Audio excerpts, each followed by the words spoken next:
Let's ride!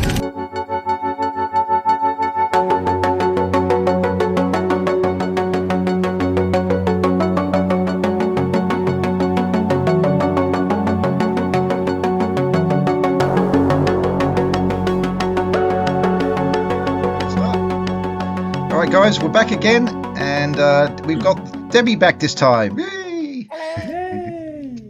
Hey, Debbie! But we are unfortunately missing Em and Ben, who, like I said, Em's probably stuck in an ash hole, and Ben is probably trying to dig her out of the ash hole. So we'll crack on with another episode, I should say, of Mothership. And since Debbie was not here in the last session, we'll have to bring you up to speed with what happened.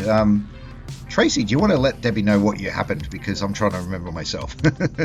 Yeah, so from what I recall, obviously we were tasked with, and of course CBGB is going to correct me because I will probably get it in the wrong order, but we were tasked with getting the mine back online, securing the station, and if we can, taking care of any survivors. Is that the right order, CBGB? Pretty much. Okay. That's it. Yeah. Yep. Well done. And so we were careful. We went to security, but I think the last episode, what we did was we were pushing further on. We actually got up to the command level, and we couldn't get the mine restarted from there for some reason.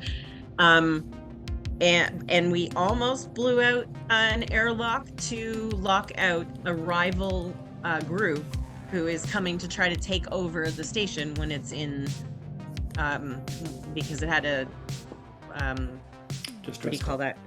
Distress call. Thank you, that's the word.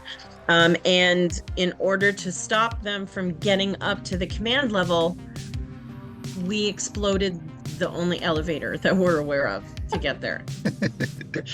yes. While we were up top. So we did that. Except Ben went down, right? No. Ben.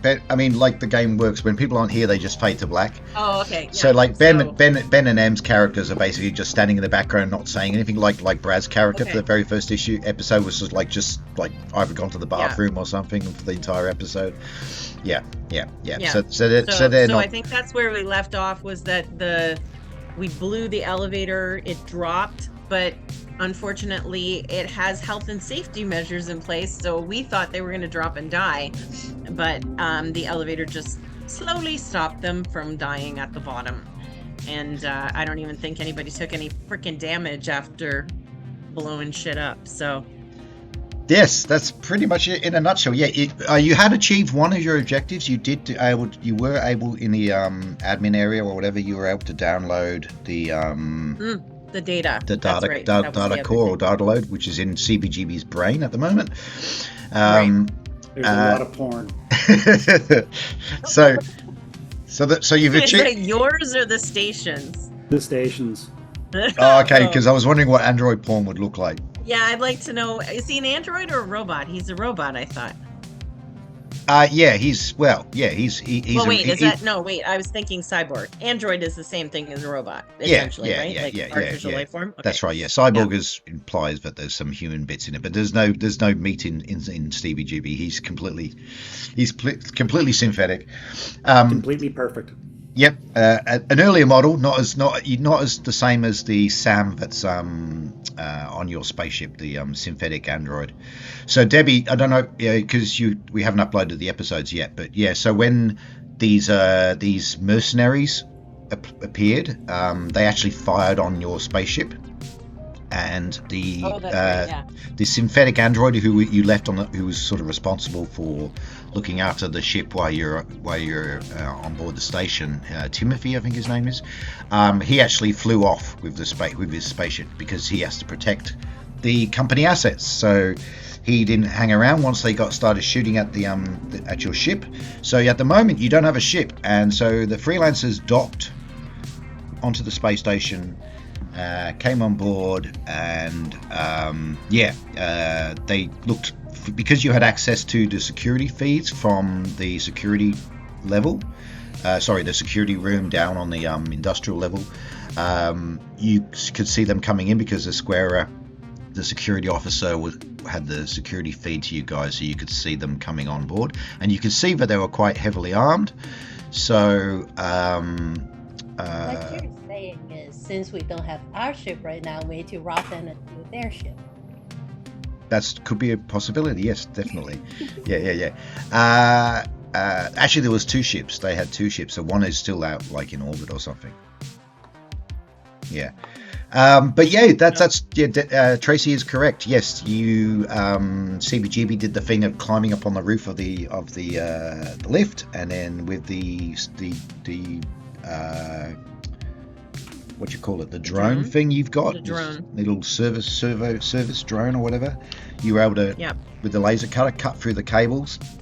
And CBGB did that, holding onto the cable, and I think you slipped, but you were able to grab onto the ledge, or the where the floor level is, and stop yourself from falling. But yeah, the elevator dropped. Try to Errol Flynn the thing. Yeah. So the elevator dropped quite rapidly, but yeah, just before it hits the bottom, basically the little safety levers sort of pop out, and then they sort of slow the descent. So you heard a lot of screaming and cursing from the people inside the lift. But yeah, as far as we can tell, if they were injured, they've only got a few bumps and bruises. There's no dramatic squish at the bottom. Yeah. And did anybody take any actual major shots from me or Brad shooting at them? No, I think you were all very, very good at missing. I think Brad caught a little bit myself. Brad caught a little bit of damage from some ricochets or something like that. But besides that, yeah, you're unharmed. So that's the situation you're in right now. So totally forgot that I was so wrapped up in sorting out all the information I downloaded that I forgot to mention I have a fragmentation grenade I could have dropped on them. Oh, right. Okay. How good is your aim? Are they still in the elevator? Well, if you do drop a frag grenade, God,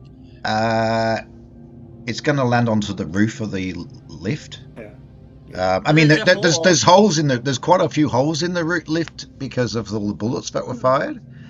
A bit of a golfer, are you? There should also be the hole that he was 100. shooting through, right? On the front line. Yeah. Yeah, that's probably not a wise use of a grenade. You have 1 grenade? Yes. Yeah. You probably keep you that for emergency. Disappointed. That you only have 1? Yes, I'm disappointed. I wish you had How more many do grenades. you have? How many do you I have have? 0 grenades. I have 0 grenades. There we go. I'm not disappointed in you. I'm disappointed. Jesus, you'd think you have like. No. It's not Jesus. It's CBGB. Taking offense. Mm-hmm. Not a bad person. You just did a bad thing. Yep. No, I mean, I'm just worried because I only have 3 rounds left in my gun. That's it. That's all I got. Didn't you take some more ammunition from security? I didn't think so. I don't have it written down. We didn't take any ammunition. I mean, there was no weapons. I don't think they had any. There was no weapons because they only had a limited number of weapons because they're not a military installation. They're a mining operation. So they, like, Esquire himself had like a shotgun, and I think they had maybe another shotgun which was handed out to the other security officer who we think is deceased. Who was the other security officer? Memory. But I think we asked and they didn't have anything, so no, I don't think I got any more Officer bullets. Benton was the other security officer, but apparently he had been dragged off by the creatures, the space mutants or whatever they are. So we assume that he's no longer for this world.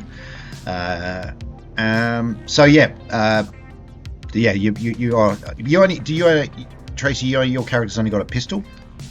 Yep. Okay. Yep. Okay, so And my little drone, which is very helpful, but yeah. not Yep. not equipped with anything. Well, I mean, it has a laser. I suppose a laser in someone's face would hurt. What's the name of the drone? Laser. I don't know what What's the name of the drone? I don't Yeah. think I named him.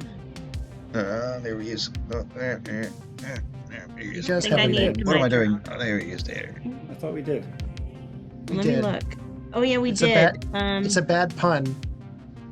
It was. It It's is. not. It's not Joni McDroneface. It's Oh no, yeah. That's right. We did have a name. Hang on. It wasn't Droney Uh, McDroneface. It was called something else, wasn't it? It was Oh, Did I not Drone. write it down?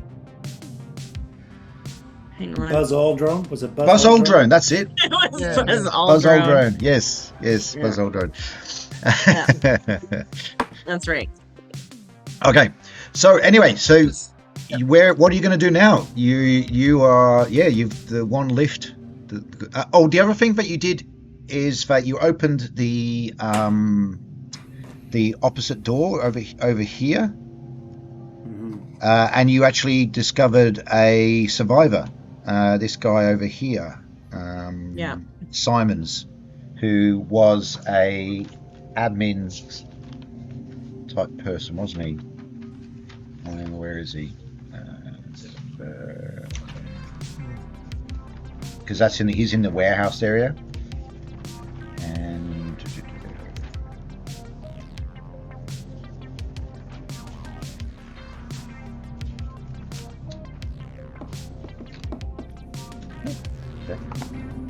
While we're waiting, I'm going to officially chastise Tracy for not having updated cultural references. Did you really mention Errol Flynn a minute ago? I did. I feel like there's Which okay, Johnny. our Depp. audience probably isn't aware of who Errol Flynn is.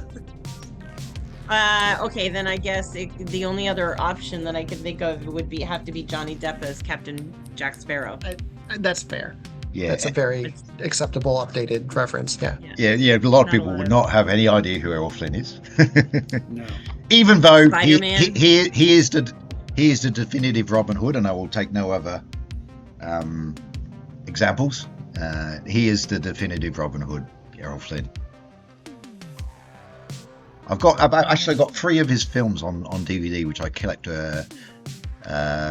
Captain Blood, where he plays a swashbuckling pirate, fantastic. The Sea Wolf, which is another kind of pirate one, but set in an earlier period, and then Robin Hood. Those 3 films are, quality entertainment. Saturday afternoon when you're a kid watching it, matinee movie night, matinee movie. Yeah.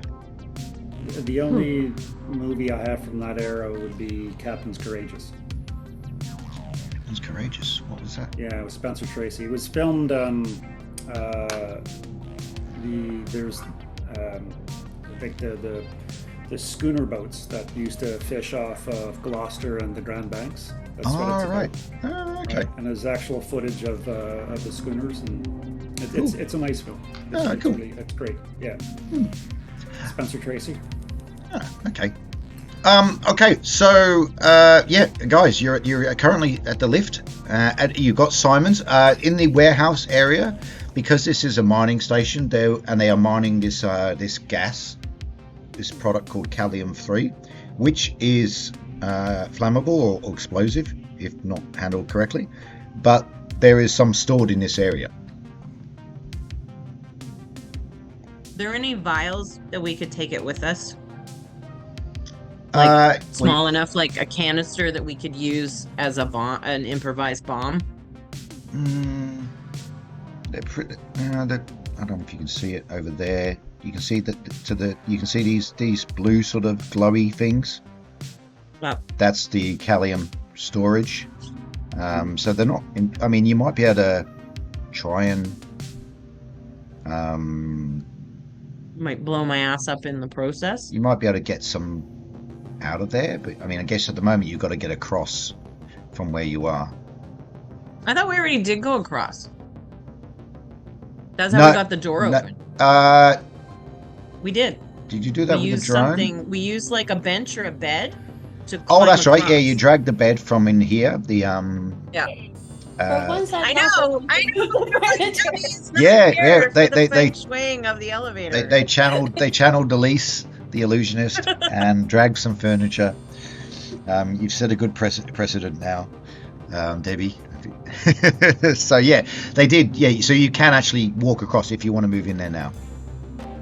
I don't think the owners or managers of the company would be very happy with us using this Callium 3 for anything that it's intended use, because it's very expensive, it's hard to mine, right? And we don't own it. I'm just throwing that out there. Okay, well, allow me to throw back. I don't even remember what my character sounds like in this game. Here we go. And scene. GB is kind of a bit bitchy for a robot, I gotta be honest. Would they prefer that we lose the entire mine to whoever these assholes are? Or would they rather us use a little bit of their precious Callium? Well, you've already wrecked their elevator. Right, but it's not used to transport the Callium 3, so they're not really going to care about that. Yeah. Yeah. If we die, they'll send more people. I mean, they'll download my consciousness into something else, but you know. We've got the B team in reserve, right? Yeah. Yeah, they're just like frozen back on the spaceship or something. You did thaw them out. Wait, does that make me Mr. T? Mr. T? I pity the fool. I pity the Steal fool. my Callium. Yeah. Mr. U. Yeah, you're the A-team. Yeah. Who's Mad Murdoch and Hannibal? So I suppose Murph can be Hannibal. Put a cigar in your mouth with an Uzi, the 1980s favorite weapon, the Uzi. That you never have to reload. Yeah. Gotta have an Uzi. Yeah. All right, so I don't really know what to do. What is... all right. Have you got any other weapons in here, Simons? So Simons is an admin guy. He's besides kind of relieved that he sees you, but he's just heard a shitload of gunfire, and all of a sudden he sees the lift door open, and there's someone shoving a bed into the elevator shaft, and then you walking across. So he's kind of like freaked out a little bit. Not to mention the fact that there are rampaging mutant alien creatures walking around the station that he's been hiding from. But no, in answer to your question, no, he doesn't. He's an admin person. I just do filing. Then you know where stuff is kept.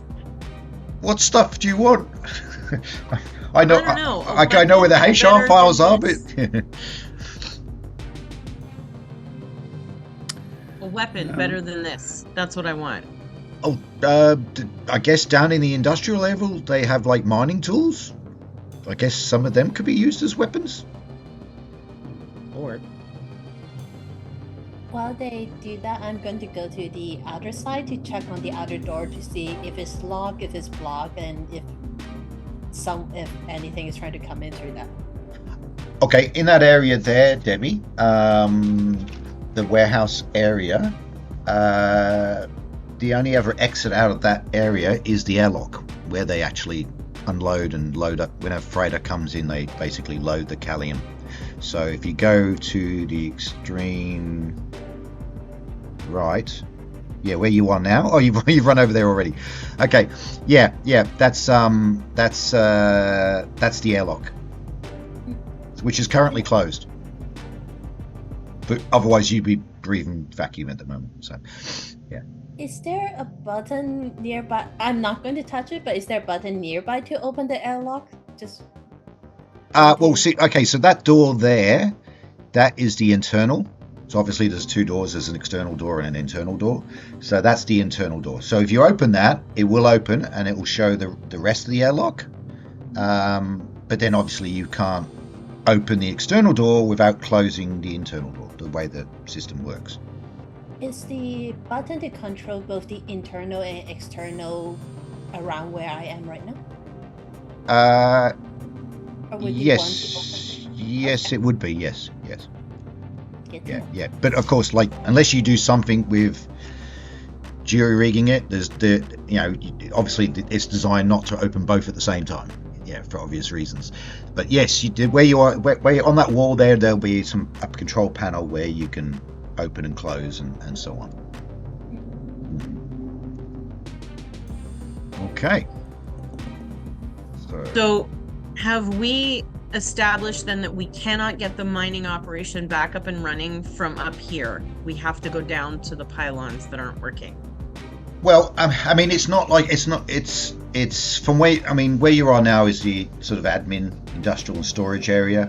So they can obviously monitor things, but the actual the way the operation works is they have these boreholes, and they essentially have like these mining robots, which are controlled by the operators, and they can sort of move in not just up and down, they can move in all three dimensions, and they basically bore down, and then they have there's some sort of umbilical or whatever that brings the ore back up to the surface. So the controlling of the actual mining drones, or whatever you want to call them, mining robots, are controlled by the actual miners down at the lower level. You can't control so the mining operation, it isn't like a production line where you just push a button and everything starts up again.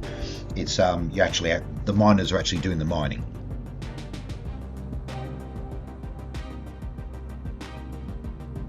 In order to actually get this under control, though, I think something we realized was we think that the aliens are coming up from one of the pylons, right? Well, yeah. Well, I mean, you can see on that picture there are some gratings, which is like ventilation shafts and conduits, service conduits and things like that. So they seem to be able to move around the station quite a bit. Right, but we have to be able to stop them from coming back. If we kill them all, there could be more. Did we find out if the aliens is coming from the mine? I think that's what we made a guess at, because one of the shafts looks like it's destroyed, and I think there was like blood around and stuff like that. Yeah, all of the aren't. security cameras on the industrial level have been taken out. And Esquire, your security officer, did mention that there had been an issue at the mine, and then within a few hours of the issue, that these creatures appeared and attacked everything that they came across. And so, quite a few of the crew have been killed. So now there are just a few survivors. You found obviously the security guard Esquire, you found Dr. Shivago in the medical area, she'd been hiding, and now the third survivor you found is Simon's here,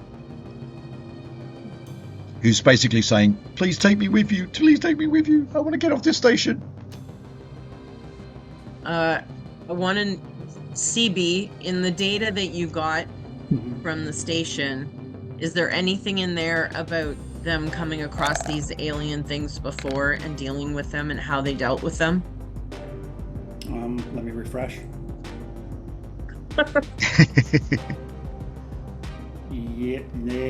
No. This was all a surprise. There's nothing in the database that suggests the station was aware of any indigenous. Yeah. So in the when you scan the logs, essentially what happened was the mining operation had been going along fine. The pressure levels in the extraction pipes and everything was all fine. And then there was a one of the mining robots broke through into what appeared to be some sort of larger chamber inside the bore. Because, like I said, they can move in not just up and down; they can move in and out, basically following where the seam of the Callium free is. They mine and follow it in every direction, and they broke into a larger chamber, and then within a couple of hours, all hell broke loose, essentially. Yeah. So that's when the logs sort of, and I think the last thing that you find in the logs, Murph, is that there was the distress call sent out. But nothing historical that talks about these things or No. how to kill them. It's, No. Basically, we're scanning through the logs. It's all routine, production quotas, HR reports, stock levels, inventory, revenue that they're getting, payroll for the staff, schematics of the actual mining thing, mining station. So pretty basic, commercial in confidence material, but still, nothing besides the only thing that's unusual is there's a note in the log saying the mining drone broke into a larger chamber, and then within a few hours. So do the company want us to bring this station back online so they can control it remotely, or do they want us to bring it back to an operational? No, it's because the distress signal was sent out. Once the distress signal is issued out, it was out on all wavelengths, so anyone could pick it up. The station, the company wants you, which is the company's called Cambridge Wallace, I think. On my note is Cambridge Corporation. Yeah, Cambridge Wallace is the corporation that's employing you at the moment. This station was actually in the logs, Murph, you find out that this station was previously owned by another company. That guy's here. So originally it was owned by the Cunningham company. Cunningham, previously owned, and they had been, but we don't know what sort of operations they were doing. But it was Cunningham company was quite small, and anyway, cut a long story short, they went bankrupt, and then the operations, whatever they were doing on this station, stopped. Cambridge Wallace, I guess, in the liquidation of assets and things like that, Cambridge Wallace, I should say, picked up this site because they were interested in the Callium. And then they've installed this mining platform on the same site as the Cunningham company had been working. So there's a bit more of a background there, but So did we shut off the distress signal? No. That's Okay. why these mercenaries appeared. I'm going as to do well. that now. Okay. I suggest that I shut down the distress signal so that we don't attract any more salvage teams. Yep. Yeah. Scavengers. Good idea. And put out a signal that everything is back online. No need for any assistance at this time. Something along those lines. What do you think? Yep. Hey, do you That think makes that maybe sense. those guys that were in the elevator, do you think maybe they may be employed by Cunningham? They fired on our vessel when they showed up unannounced. So if they are, Cunningham, the original company. Mm-hmm. I thought they went bankrupt. If so, they probably don't have the money to hire someone with 2 spaceships to come shoot at us. Well, that's true, but sometimes mercenaries will work for whatever it is they find, or they're allowed to keep a percentage. It's possible. Do you think that makes any difference? I'm not sure, but we might be able to reason with them instead of fight with them. I really don't think that we should avoid fighting at all costs. If we can convince them that they could get a higher percentage of salvage if they work with us. But keep in mind, I don't want them on my back, though. That's all. I don't trust them. They showed up in this star system and shot at our ship, no questions asked. That doesn't suggest that they're open to talking, but if you want to try to talk to them. Oh no, I'm just a cyborg. It's better coming from a human. Yeah, CBGB's personal. He doesn't have the personal protocols subroutines. No, I don't. Honestly, I don't really care. I agree with Rerex. I think if they seem like the type to shoot first and ask question or anything later, and they might shoot us. Interesting. Well, another human ignoring me. Wow. they already have actually shot you. Actually, well, to be fair, well, actually no. To be fair, they did actually fire on your ship. That is true, Tracy. But it was CBGB that opened fire on the elevator as you decided to ambush them. That's second. That's second. They Han Solo'd this. They shot first. Yeah. We are just innocent Greedo. he's just so misunderstood. All right, so Tracy, does Rerex want to go and inspect the Callium and try and find some canisters or something to try and decant some of it out of the storage? Yeah, I mean, if CBGB is gonna try to disable the distress call, then yeah, I'm gonna go check. What does that mean? Is going to try to find where to disable it. I don't know. Do you know where to do it? Of course, I'll find out where to do it. Yeah, you could do that over. You could do that over in the Where I am. Yeah. Like the big computer. Just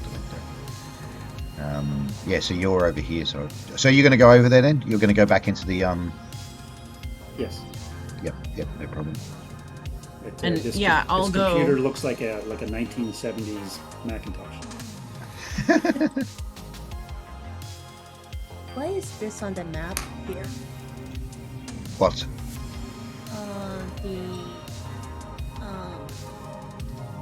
The thing I'm beside, is this like a workstation or is like a... Oh, that's like a forklift. Oh, okay. So you can actually get on it and just kind of scoot around and lift things. So, yeah. Is there... I want to ask our friend here, as I'm looking around, I want to ask him for like a canister that can hold this stuff until I throw it at someone. Well, yeah. First, go across into the warehouse area. Bring your character over, and then there's lots of storage stuff. I'm in. Yeah. Okay. So around here, where is it? There are smaller containers. So you could. I'm sorry, I'm not seeing anything on the screen on Roll20. There you are. You're over here. Can you see? Yeah, I went over to the stuff. Yeah. Can you see it? Yep. Okay. Okay. Just move out a little bit. There you go. You should be able to see it better now. So over here is there are some smaller containers. Whoa! And she shoots across. I'm running. Okay, yeah. So there are some smaller containers there, and over here as well. In this area here, there's another storage area with smaller containers. So what do they look like in terms of a container? Like, what are they made of? Kind of. You can get things that look like a large, sort of like thermos, like a flask type thing.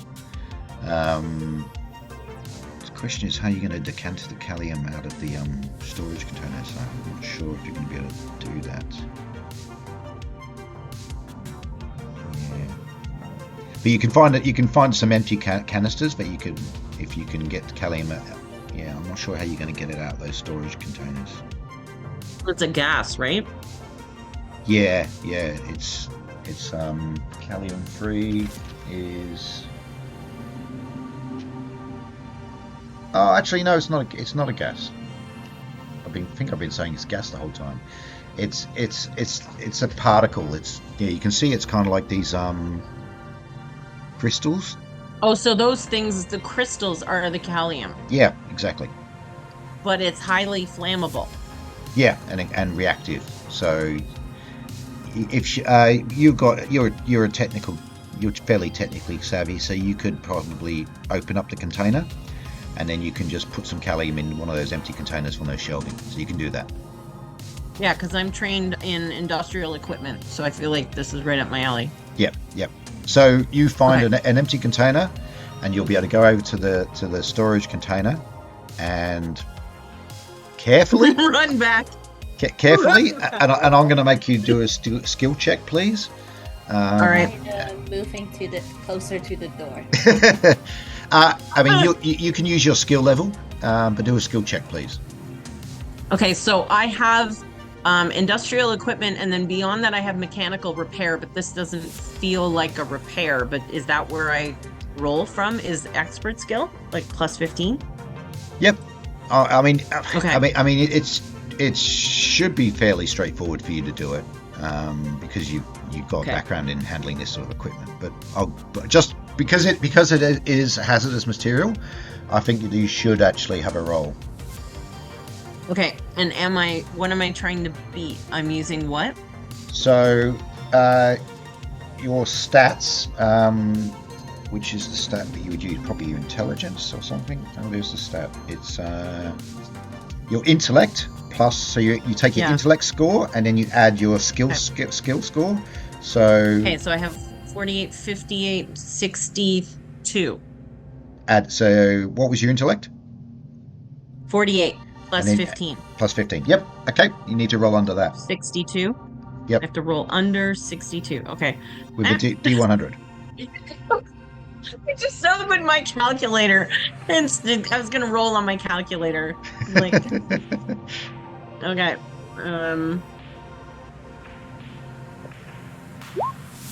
No, what am I doing? No, I spelled that wrong. I'm so sad this shows on the screen. There we go. Under that or over that? Under that. Under. That's. So you rolled a 53? Okay, so I rolled under 53. Yep. Okay. Takes obviously a few minutes because you have to be careful. But you were able to decant enough to fill one small container of Callium-3. Are you going to try and what are you going to do with it? Are you going to try and rig up some sort of bomb? Yeah, I guess it might be nice to have something, because I don't know what the blast radius is. So it might be nice to have something that I can trip remotely. Mm-hmm. Yeah, okay. You might have to... I mean, I could use my salvage drone, but it might get damaged, and I don't want to do that. Oh, yeah, I would almost guarantee that if you used the drone as some way of detonating it, the drone would be destroyed in the process. Oh. I guess... I'm just trying to think what else could be... Could I hook it up to some kind of, like, walkie-talkie device? You've all got personal comms. Can I set the personal comms to a certain oh god, that could be really dangerous, but I was gonna say a certain channel and set it off by squawking the comms. That's probably a bad idea. I'm thinking, like, you know how in movies when they use a cell phone as a bomb timer? Exactly, yeah. And you call the cell phone and it sets it off? Yeah. You have enough skill to be able to do something like that. Do they have extra walkie-talkie in their storage area? Good question. So you need two. You need two walkie-talkies. One to make the bomb with and one to call. You know where you'd probably find some? In the security room. The security? Yeah. Squared up. Send that up. Okay. Well, you can try and contact Square and see.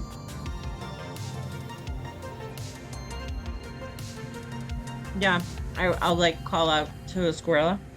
Yep. Okay, so you go on the intercom. Square, come in. And there's a bit of crackle and static, and then a few moments later, Esquerra doesn't answer the. You hear a different voice.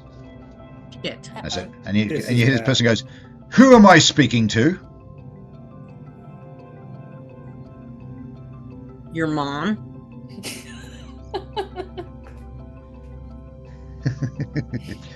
No, I think the answer is none of your damn business. What are you doing on our station? I am Captain Alistair Mordren, and I am claiming salvage rights on this station. Nope. And you have fired on us. We are claiming this station as salvage. I hate to be that guy, but you fired on us first. You know the ship that you shot at when you came into the system? That was our ship. So you fired first. So nanner boo boo. I'm gonna like shut off the call. No. Call him back. Okay. What am I calling him back for? Because you've opened communication. Oh shit, right. Yeah, listen to the protocol droid. So I'm gonna call him back. Be like, hey, how's it going, Captain? Yeah, Captain. Mom calling. I think we have had a miscommunication. Have we? Maybe you should come down to the lower level. We can open up some dialogue and see if we can resolve this as civilized people. It's a trap. That's right, fish face. I'm gonna cover my mic and I'm gonna look at CBGB and be like, this is what you wanted. You don't trust him now. No, I don't trust that. Whatever trust is. There's a crackle again, and Mordred comes on and goes, yes. Your security officer, Esquerra, is that his name? Yes, Esquerra has been very helpful in giving us access to all the security feeds.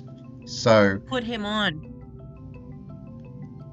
I want to talk to him. There's a momentary pause, and then you hear Esquerra's voice come on, and he goes, they broke into the room. I couldn't stop them. And then basically he's muffled, and you don't hear him talk again.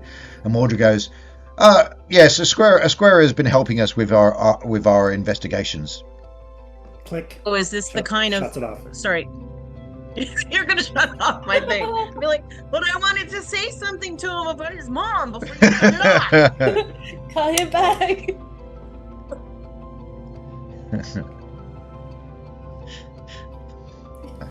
No, it's a bad idea. They're if they're using him, then he's dead to us.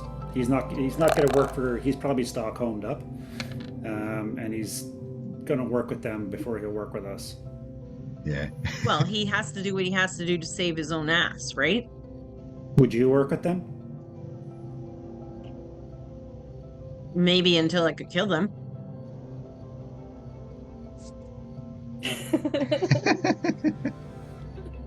So I don't know if that was an eye roll or like consideration that might be a good idea. If I had eyebrows, that would be like this. I think we need to requisite. Sorry, go ahead, Maria. I think we should decide our next move. Like, Yeah. what is our main focus now?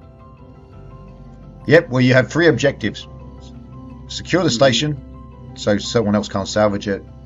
Get the data core, which you've already achieved, and the third is rescue survivors. That's your 3 objectives. That's what you're going to get paid for. Yeah. So rescue survivor, we found some. We don't know how many more there is. Secure the station, which means kicking that team out and also stopping whatever monster from coming on in either blocking their access or destroying their nest. Yep.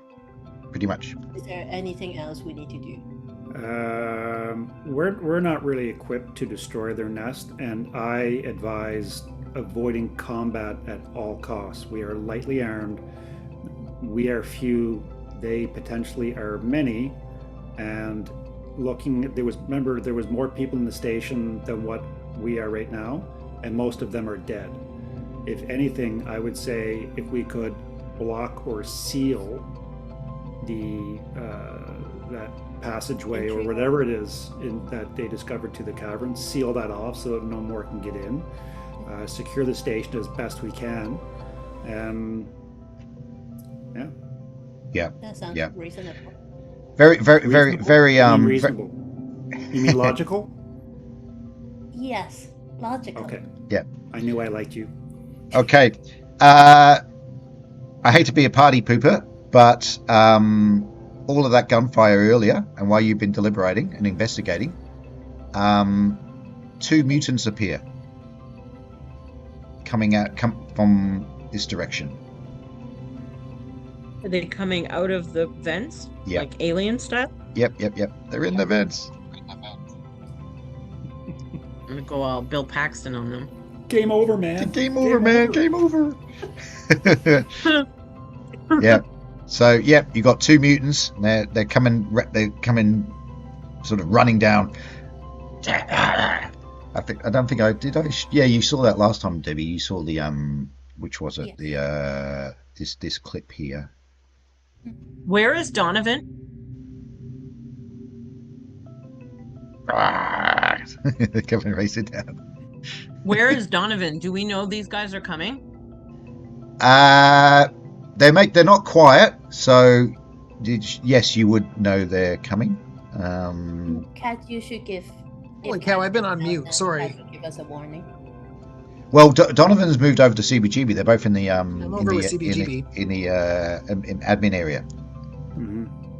Right, Okay, so we need to pull the bed. We need to pull the bed so they can't get in here. I don't know how far they can jump, but we need to pull the bed. We need to I lock am the by door. the door. Yeah, I'm by the door. I can pull the bed.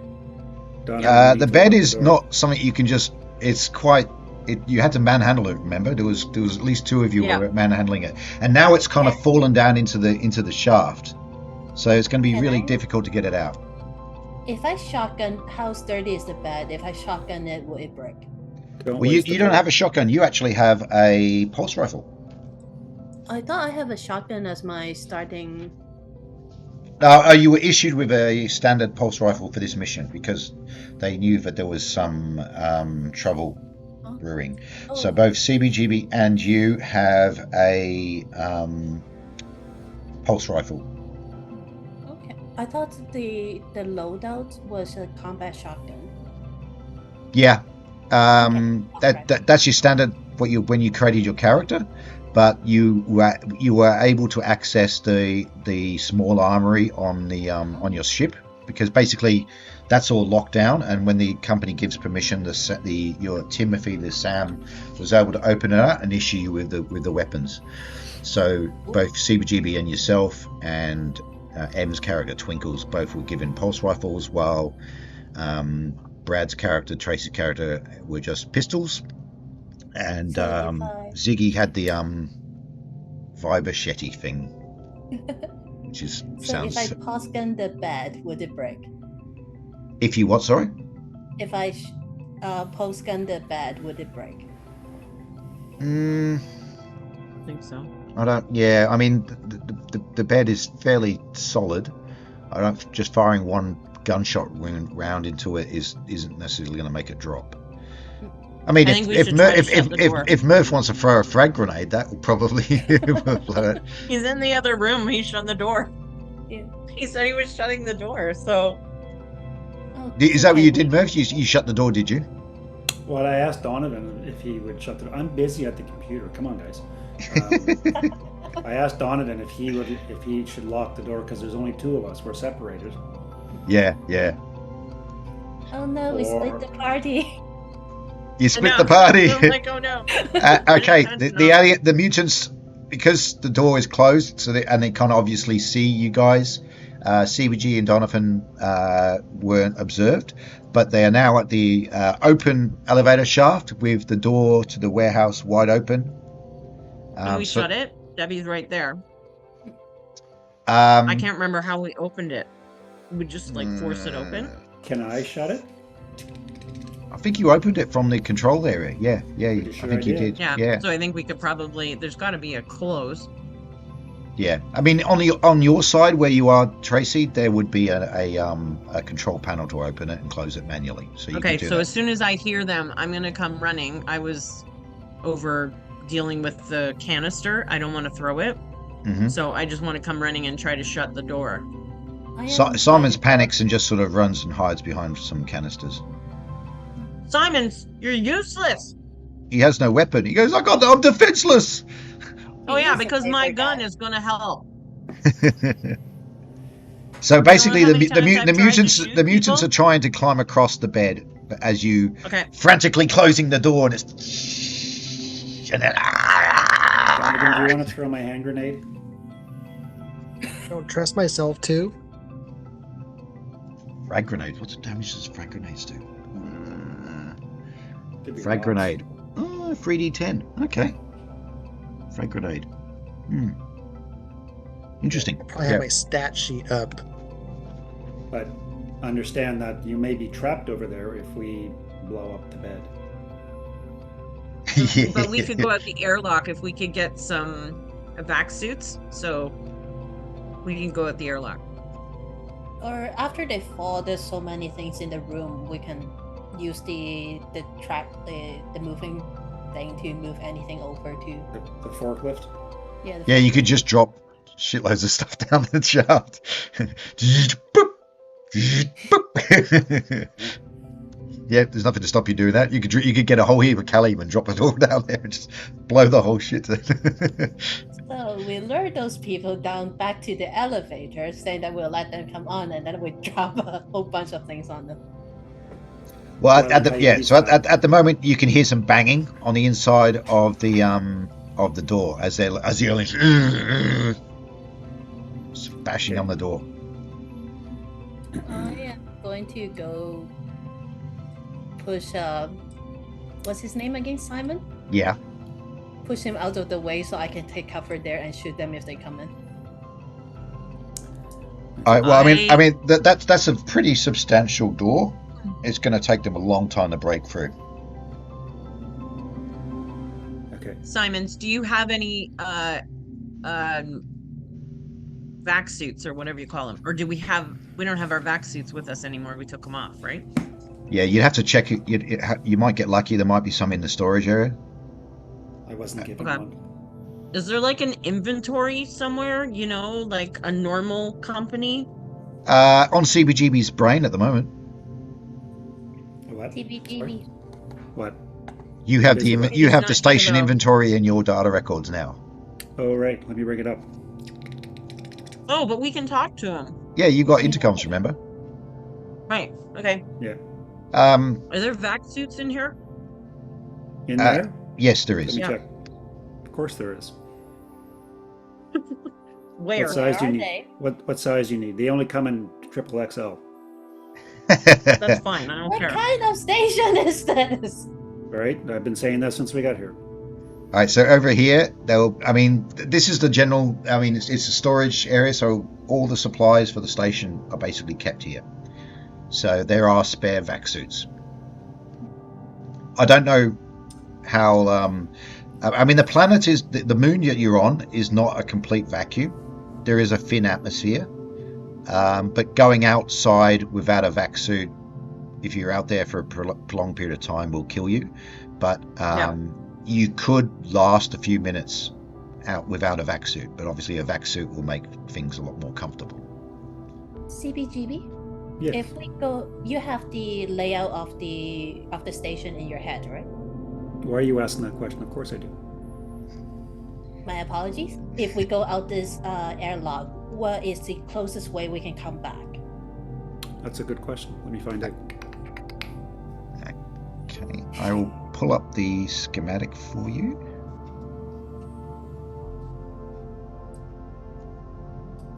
So you are in the top working level. So you are up here. So if you went out an airlock, it would be this position here. Okay. And you can see there's a bit of a drop, obviously, down to the What's the industrial level. gravity on this planet? It's probably maybe 70% of Earth gravity. So you will fall, but you won't fall obviously as it's a fairly Super thin fast? atmosphere. You won't, but the gravity, yeah, you won't fall as fast as on Earth. No, there's really But- there's not enough distance to reach terminal velocity, correct? Yeah. We'll split the party if Okay. So let me check the database. Is there anything in there that you could use? Because if there's an airlock on the side that you pointed out, isn't there one on the other side, Neil? There's quite a few airlocks. So there is, I think this is an airlock here as well as here. I think there was I think there was 3 airlocks, 3 or 4 airlocks. Any airlocks in the same? Is there any airlocks in the same level? Well, that one. Check the labeling. Airlock 1, 2. There's 3 airlocks on the industrial level, and then the pylons themselves. Each pylon, there's quite a lot of airlocks actually. Each pylon has at least 2 airlocks. The top working level only has the one. Has okay. So there is an airlock in the warehouse area, and there actually are 2 airlocks at the end of the corridor, each corridor, but obviously the mutants are out there at the moment. So if I go back to the map you're on, which is over here, so if I zoom right out, close that. Okay, so you can see there's an airlock here, there's an airlock here, and an airlock here. It looks like there's an airlock on the opposite side. There's one at each end of this corridor, and then there's one. But it looks like one is opposite the one in the room that we're in right now, like the storage room. If you look at that example, that big drawing of the whole building where it looks like it's like an alien UFO, yeah, it looks like there's an airlock and an airlock opposite it, but I don't see that on the map. Is that not another airlock? Yeah, I guess those 2 airlocks you're seeing on that schematic is basically this one and this one. Oh, it's that angle. Okay. Yeah. So my presumption is that there is a way to service the airlocks from the outside, and there must be a handhold ladder outside. That would make sense, yeah. I mean, they have to do external maintenance every now and again. Is there anything that you could, like magnetic, that you could either go hand over hand on the outside or walk? If there was like magnets on your boots or something like that. Suppose if it's metal. And we are in the storage room. They got to have maintenance tools for people who need to do maintenance. Yes, that's correct. I also suggest tying yourselves together, So that if one of us dies, we all die? No, if one that's mountaineering thing is if one falls, the other person holds on and stops them. Yeah. So right now, from my point of view, is not the best idea for all of us to go out the airlock, because there's no way back that is not either downstairs, which is where the other team is, and we'll split the party even further, or the 2 airlock that is where the monsters are. But we get behind them and lock them in the elevator, maybe? Can we control the elevator door from? Can CBGB control the elevator door now? Yes. Since they're already on there. The elevator door to the corridor is pretty much damaged from all the gunfire that happened. So the only door that CBGB can control is the door to the warehouse. Obviously, the elevator's gone. It's down the bottom of the shaft. The airlock doors too, I should be able to control from here. So probably only the internal door. The external door would have to be manually opened from inside the airlock, and that would only happen if the internal door was closed for safety purposes. Right. An airlock door should work from the outside though too. Otherwise, it's not useful for getting in. Yeah. Right? They always can be operated manually just for safety reasons. Yeah. Okay. So what if I go out the airlock? I go to the one at the end of the corridor, then I lure the mutant into the airlock while I go back outside, and CBGB lock them inside the airlock. Exactly. That's a good idea. Okay. So Debbie, you're going to try and go out this airlock here, is that right? Yes. You're going to put on a vacuum suit, and then you're going to try and clamber around the outside of the station to get to what, this airlock here? Get to this one. To that one? Yes. Okay, and then you're going to manually open the airlock, go inside. Okay, and then you're going to, obviously, once the airlock closes, you're going to open the internal door. So what my plan is, I go inside, so I'm still in the airlock. Mhm. I open CBGB will open the internal door for me. Yeah. And then once they see me and start rushing, CBGB, I'm trusting you on my life here, shut the internal door. So they are trying to claw at me, and then I go back outside. Then CBGB open the internal door. They run into the airlock. CBGB lock them in. Okay. That makes sense, yeah. Because you're gonna go out before you let them into the airlock. You're not gonna let them into the airlock with you, because otherwise you will die. You can't open the external airlock door without the internal door closing. Yeah. Right. So No. Yeah. Correct. So basically, So if you're in the airlock, okay, you've got the internal door closed. yes. You open the external door. There should be a window or something there where they can still see you. They will come and try and open that door, slip out the airlock, right? Close the door. They're going to come through that door. I don't know how smart these creatures are. They don't appear. Okay, you're not going to be in the actual airlock with the external door closed when you open the internal door. Yeah. Is that right? Because you've got to Yeah, attract so- them somehow. So I'm going to external door open. I go in, internal door open. I grab their attentions. They start running. There's still a bit of distance before they get there. Yeah. Once they catch sense of me, they start running. Close the internal door. Open the external door. I go out, and then close the external door. Open the internal door. They run in because they can still, like CBGB saying, they still see me or they saw where I was last. Yep. Close the internal door. Lock them in. Sounds like a plan. A risky plan, a potentially deadly plan. Everything is risky here. Why not this one more thing? So what are you going to do with Cat when all this is happening, Debbie? Cat will stay with Rerex. Okay. All right. Okay, you put on a vac suit. Meanwhile, the mutants are still sort of scratching at the door. They're trying to. The door is like, they are quite strong, so the door is sort of slowly opening a little bit as they're trying to get their hands in. Door, you can see the door sort of like this. Tracy, your character, you're right near the door, aren't you? So you can see it just. I'm gonna put my gun right at the door and shoot them right in the face Yeah. So the door. when they open it. Okay. All right. So Debbie, you scramble around. You find one of the spare vac suits in the thing. It's going to take you a few minutes to put it on. Meanwhile, Tracy's. Yeah. What is CBGB and Donovan doing while this is happening? Guarding the door, apparently. Okay. And CBGB's you're at the controls. Are you ready to open the thing? Okay. All right, Debbie, you put on the vac suit. You open the internal airlock. Door opens. You walk in, close the internal airlock. You vent the atmosphere. There's the hiss and all that. Then the external door.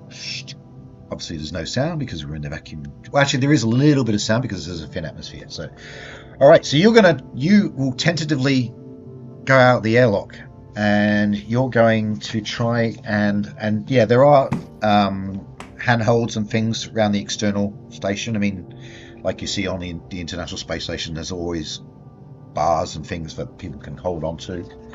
But it's going to take some skill for you to do it. So I think for this,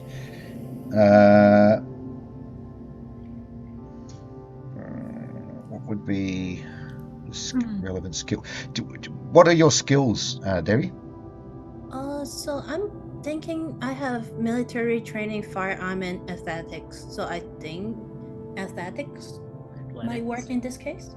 Athletics will certainly help because you're doing an activity that requires agility. So, with strength help. So I'll yeah. be rolling for strength. So what is your strength? 41. And you have? Do you say athletics? Yes. Is that a trained skill or an expert skill? That's a trained skill. So that will add 10 to your score. Because you're not under any time pressure, I'm going to let you roll on it with advantage, which means you will roll twice and take the best result. All right. There it is. So D100 twice.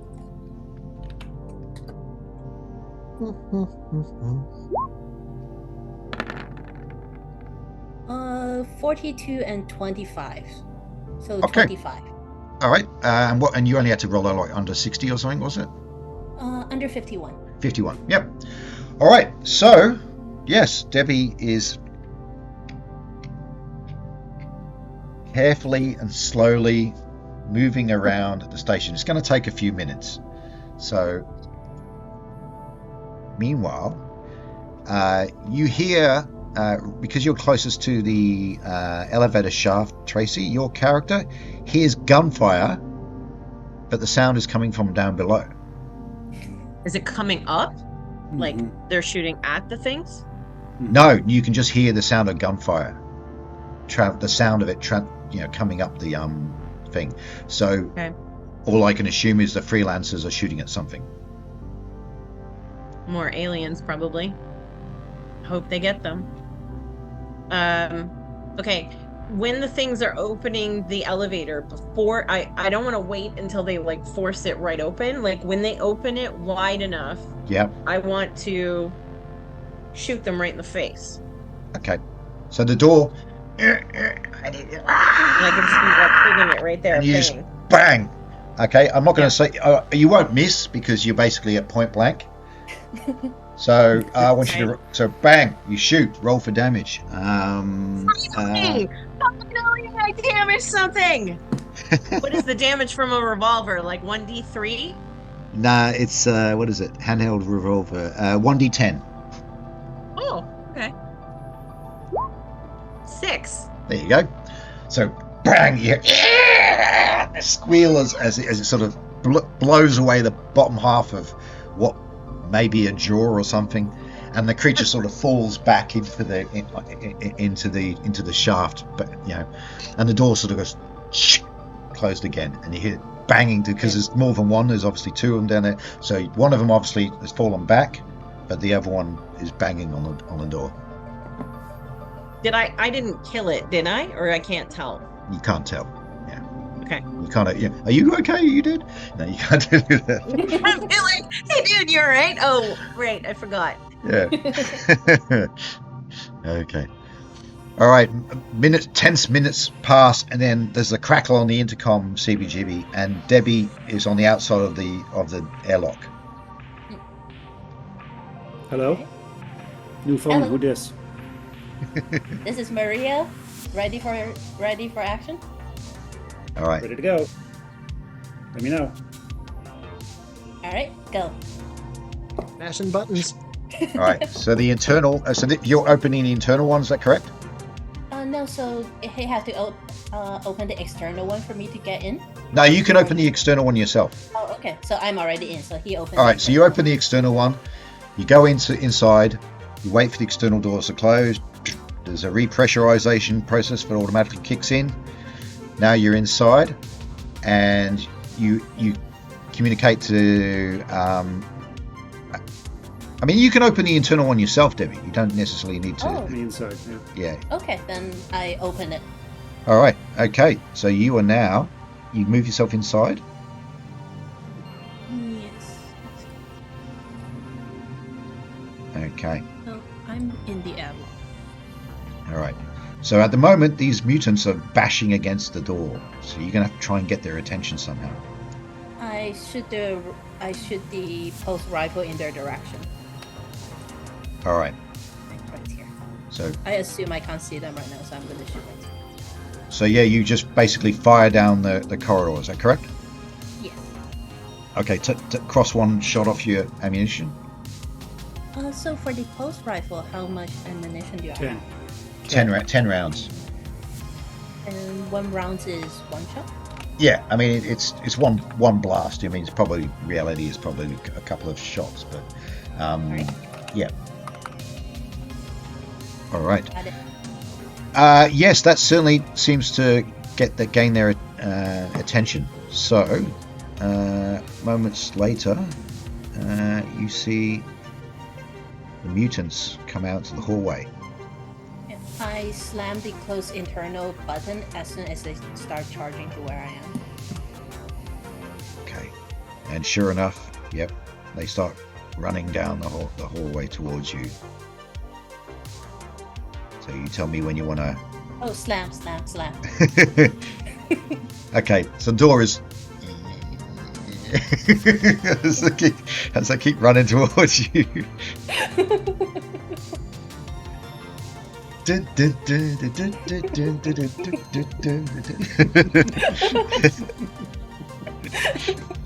Like the one song that keeps playing over and over in this elevator. Yeah. It's like that's the only song on loop constantly. I start the depressurization so I can get out the external airlock. Okay, when they're about 20 feet away from the door, finally the door sort of closes and you're inside the airlock. And they cut. Moments later, they are then banging on the door. You're inside the airlock as it depressurizes again. Now you're going to open the external door? Yes. Okay, so opens up, and then what are you going to do? You're going to climb out? I climb out, close the external door, and then let CBGB know to open the internal door. Right. I'm sorry, so what are we doing? Open the internal door. No, I'm just kidding, I know. I know you do. All right. We have to ask a robot. Yeah, once. and in answer to your question, Murph, these aliens aren't the brightest. So. Yeah. Having zoology skills, I can tell just by the way they run and drool. Yeah. All right, so Debbie, you are outside the station now, and you then radio to Murph to open the internal doors, which he then does. Moments later, the doors, and straight away the aliens are into the airlock. And then, yep, right, Debbie can see through the little observation hatch on their door. You basically say, "They're inside. Close it." And so the door closes, and you've trapped them inside the airlock. So there must be like a decontaminant spray that comes down whenever someone enters an airlock, correct? Yeah, but that would be some sort of bacterial mist, sort of antibacterial mist. It's not going to be like some poison maybe gas. They're allergic to it. Maybe they're allergic to it. Maybe it'll just piss them off. let's find out. All right. So basically, yeah, there's the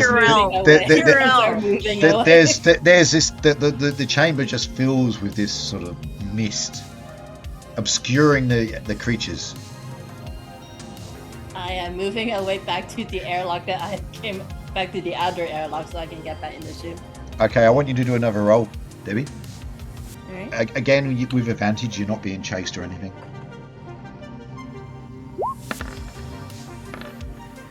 Oh no. Oh no. Oh no. Oh yes. Oh no. All right, Debbie. Yeah. You unfortunately you slip, and what happens to you when you slip? Oh, that's a good question.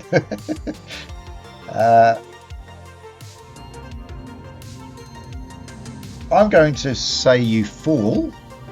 I want you to do a body save.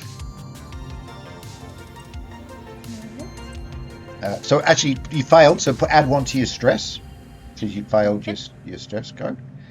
And then you're going to do a body save. So to do a save, you roll 2d10. And So the stress, I am minimum 2, current 2, so go up to 3. Correct. Yes. And so to do a save. Yeah. What is it?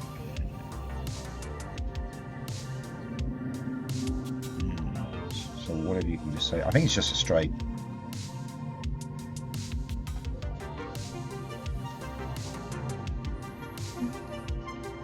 Okay. Yeah, you got roll a 1d100 and you're going to be lower than your save. So you need to roll under your body save. What's your body save? 27. Yeah, you want to roll under that with a d100. So you've only got about a 25% chance. Or 27% chance, exactly. So, let's say I'm wearing a standard battle dress with armor points of 7. Does that help? No, because you had to put a vac suit on. Right. Actually, no, that's true. No, you were wearing it before when you came on board. So, yeah, it's okay. Yeah. 31. So close. All right. Okay. Yeah, you're going to take some falling damage. Obviously, it's lower gravity, so it should be reduced a little bit. Falling damage. Let's have a look. Damage.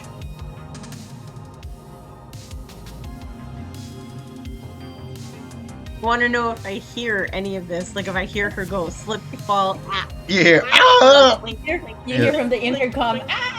You're not going to fall. Oh, that's right. You have the intercom. Debbie, you're not going to fall all the way down to the industrial level. You fall like the equivalent of like one floor down. There's like below it. There's another sort of access layer level with some gantries. And so basically, you just fall from there down one level, and you're going to take. I'm going to take 1d10 of damage. Now.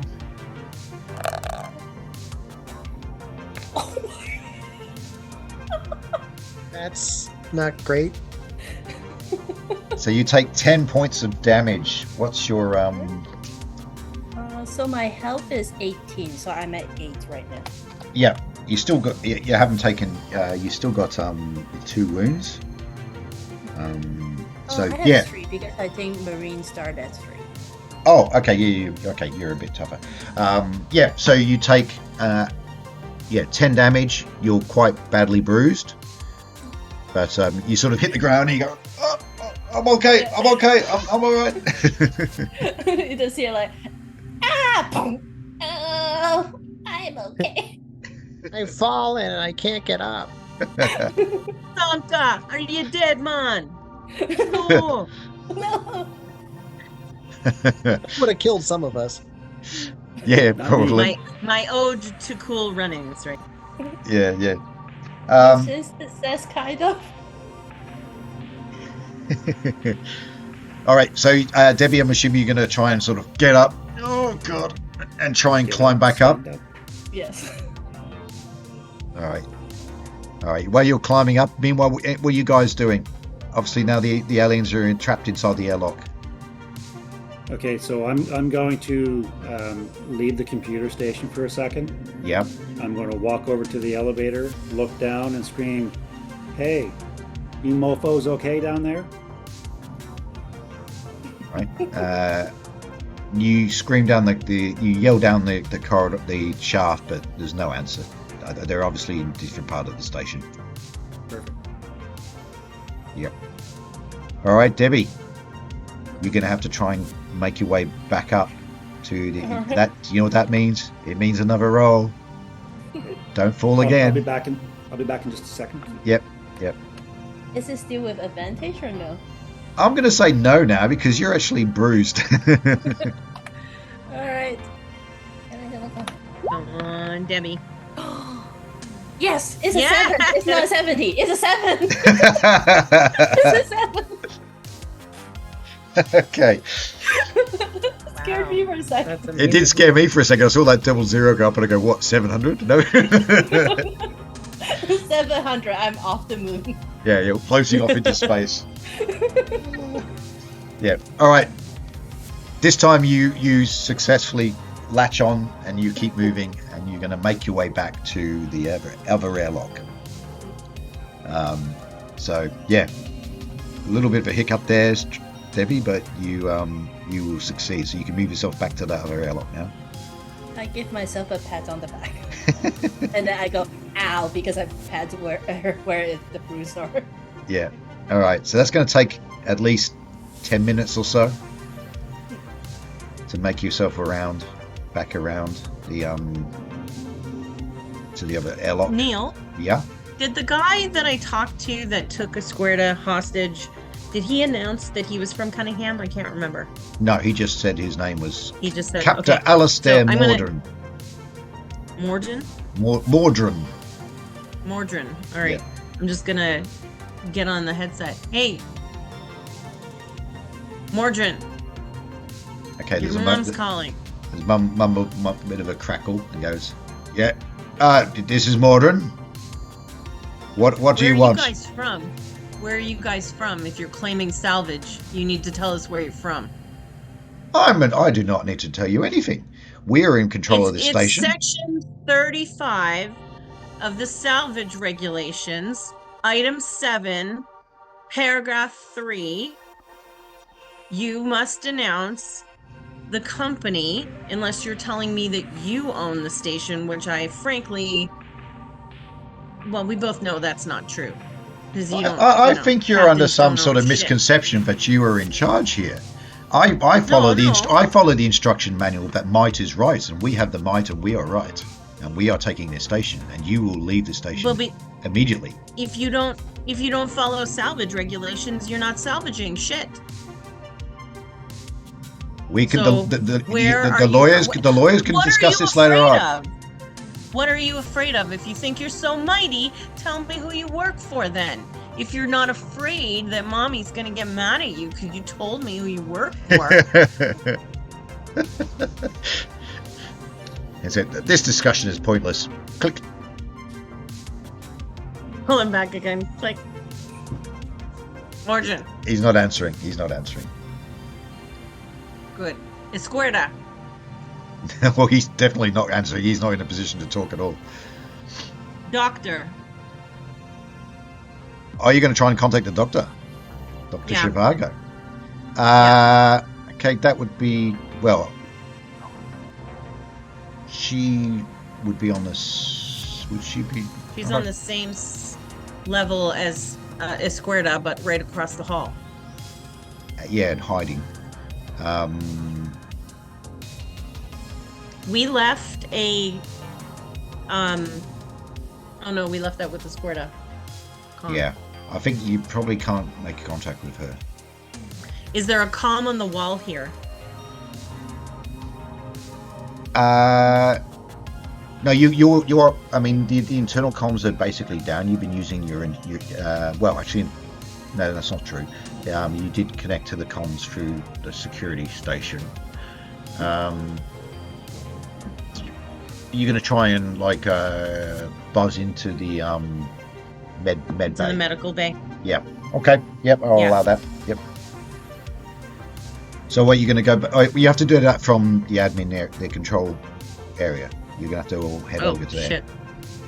So now that the aliens are incapacitated in that airlock. So what are you doing? You're opening the external airlock to sort of vent them out into space. That's a good question. I think we should keep them in there unless they're close to breaking out. Okay. Because they're from. Like I don't know what is their capacity to survive outside. Like are we just releasing them into the wild and they're gonna find another way in? Don't know. You have to do that to I find agree out. with CBGB. Yeah. So you can just leave them in the airlock at the moment, just sort of banging against the lock, trying to get out. Yeah. Yep. Okay. So Tracy, you'll need to cross the elevator hatch and move into control room. Donovan. I'm just gonna call Donovan and say, Donovan, can you get a hold of the doctor and make sure he's okay? She's okay. It's a her, right? It's a she, yeah. Dr. Zhivago. Yep. Yeah. Does that make mean sure I have she's to okay. stop? Does that mean my smoke break in this door is over? Yeah. Is that what you were doing? Just sitting there with my leg up on the door, just having a smoke break. Yeah, watching the video. Watching the rampaging mutants trying to bash through the elevator shaft and then run down the corridor to try and kill Debbie while she's falling down. Well, she's falling off the space station. Yeah. Did you see me shoot him right in the face, though? That's what I want to know. I was laughing the whole time. At least someone saw it, so there's proof. We had bets that you would miss. All right, where's Shivago? CBGB. Okay, Shivago's down on the one of the pylons. So you crackle on the you from the control room. You could basically select the room, the med bay room, and basically you've got an open comms now to the med bay if you want to try and talk to her. Doc, where are you?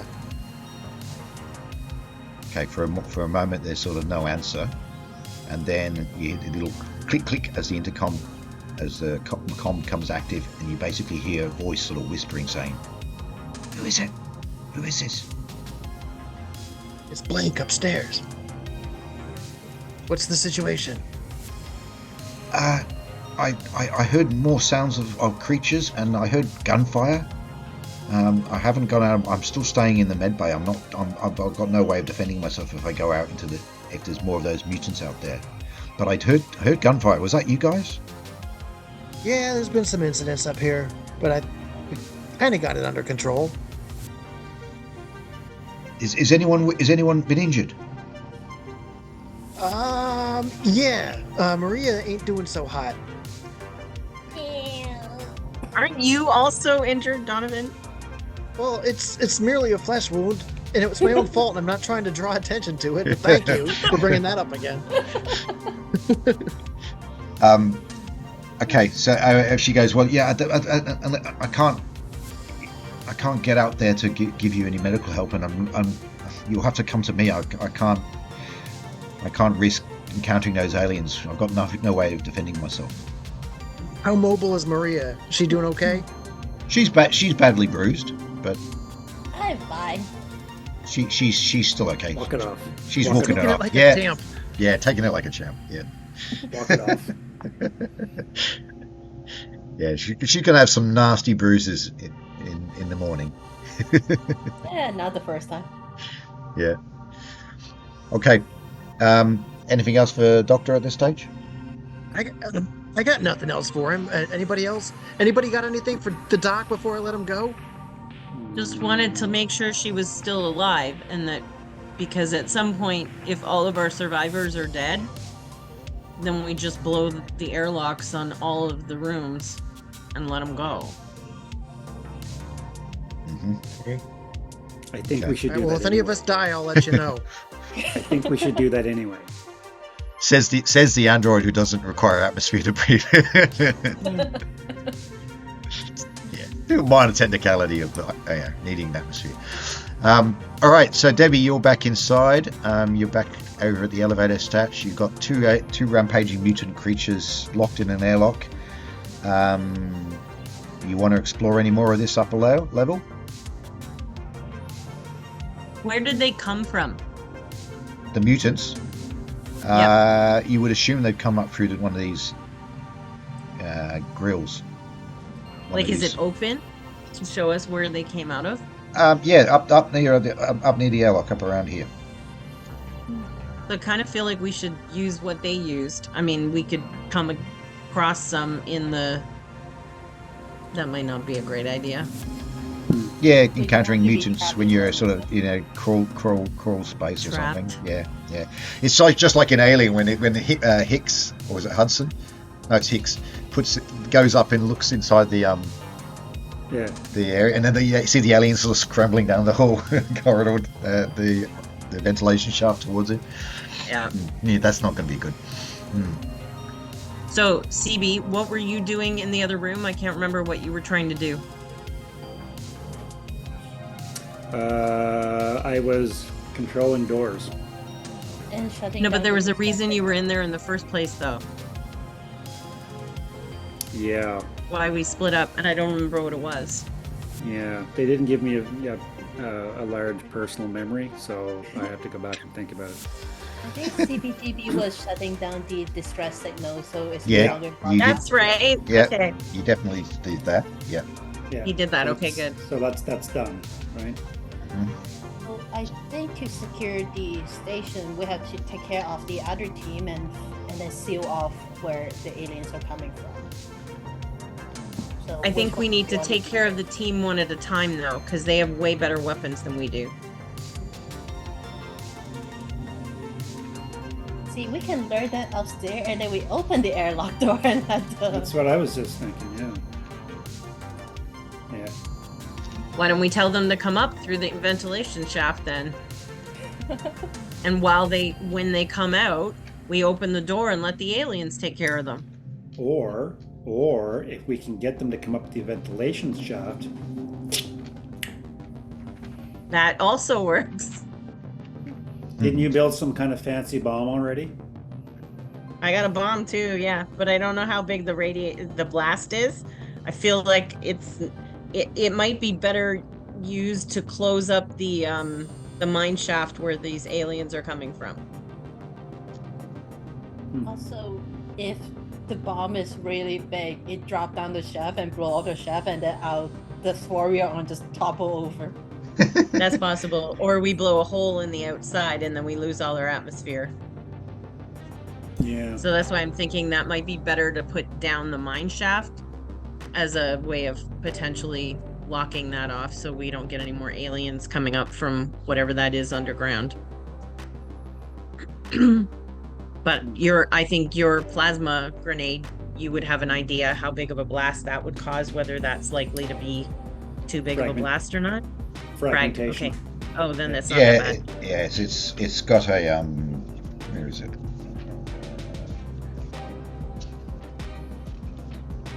Frag grenade.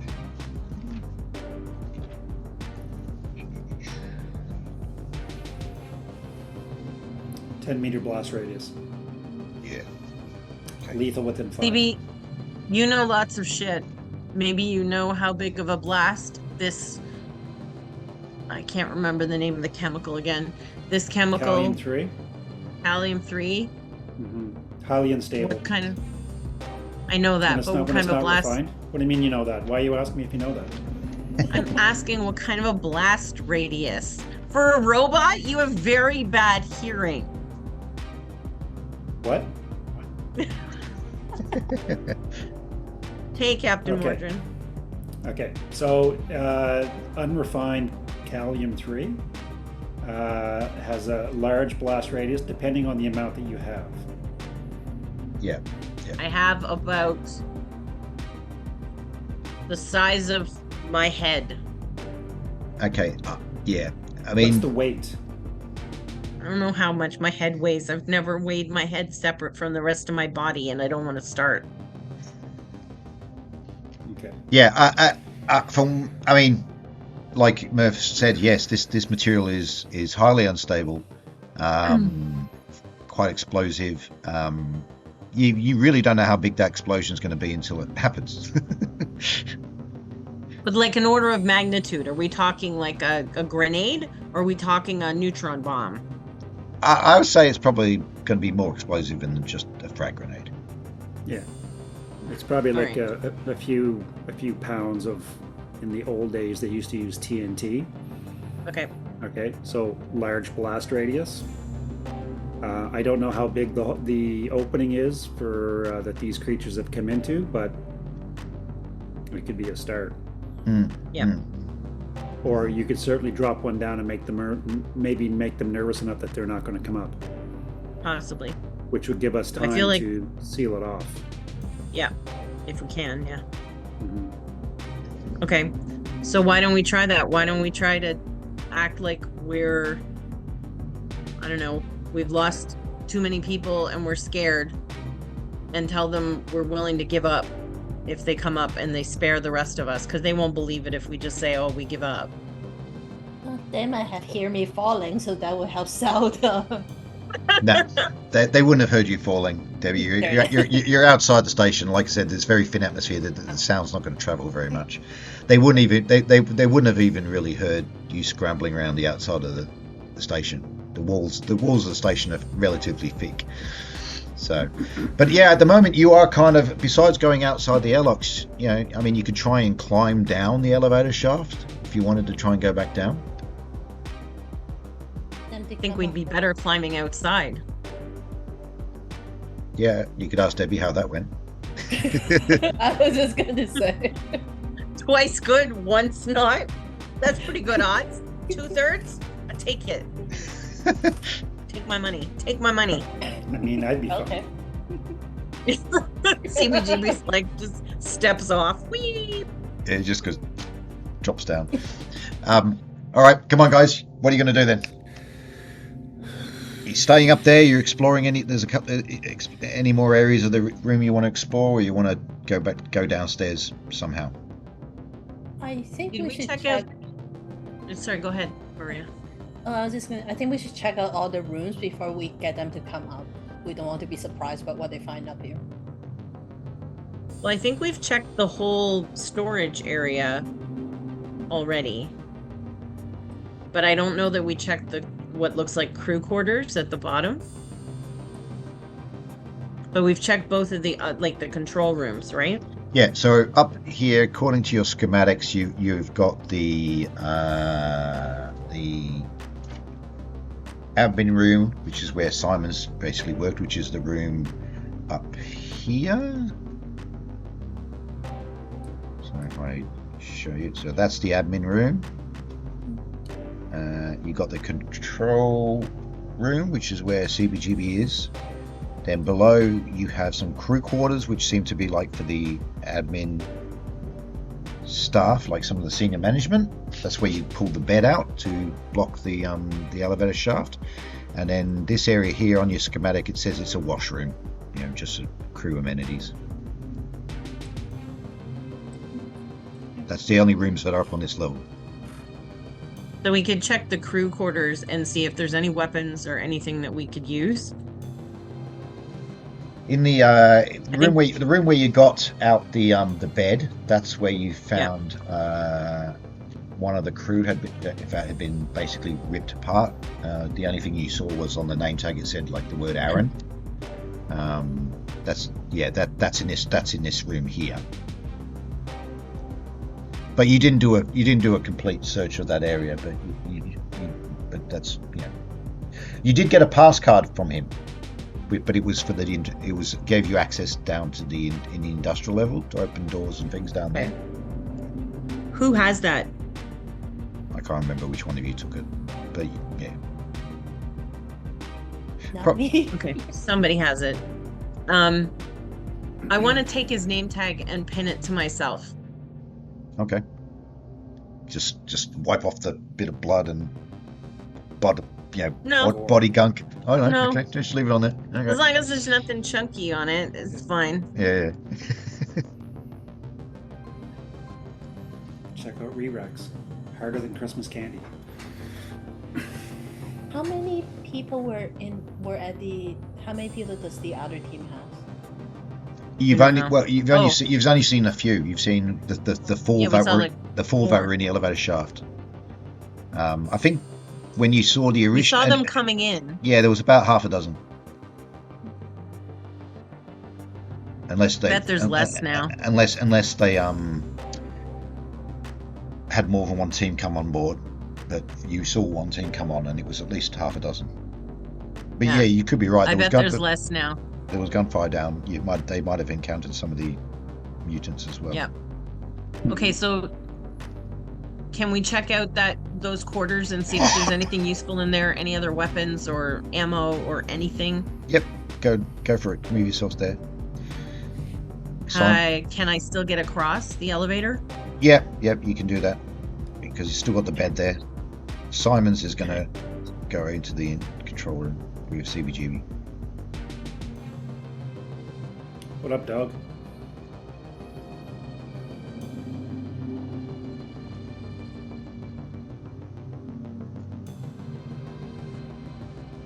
Okay. Where we're going? We need to check this room and see. Come help us check. Oh, what a beautiful bedroom. All right. So, there was actually beddings, but it looks like there was from personal effects and names and things like that on lockers and so on.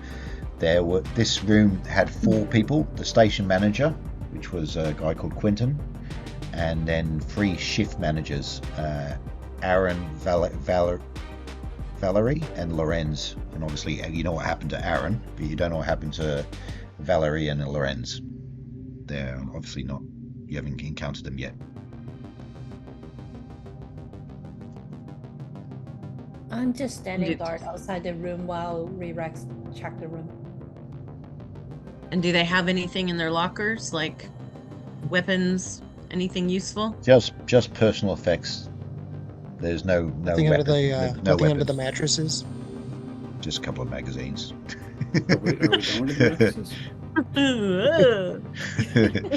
Look at this. My dad had this one. Your dad had this one.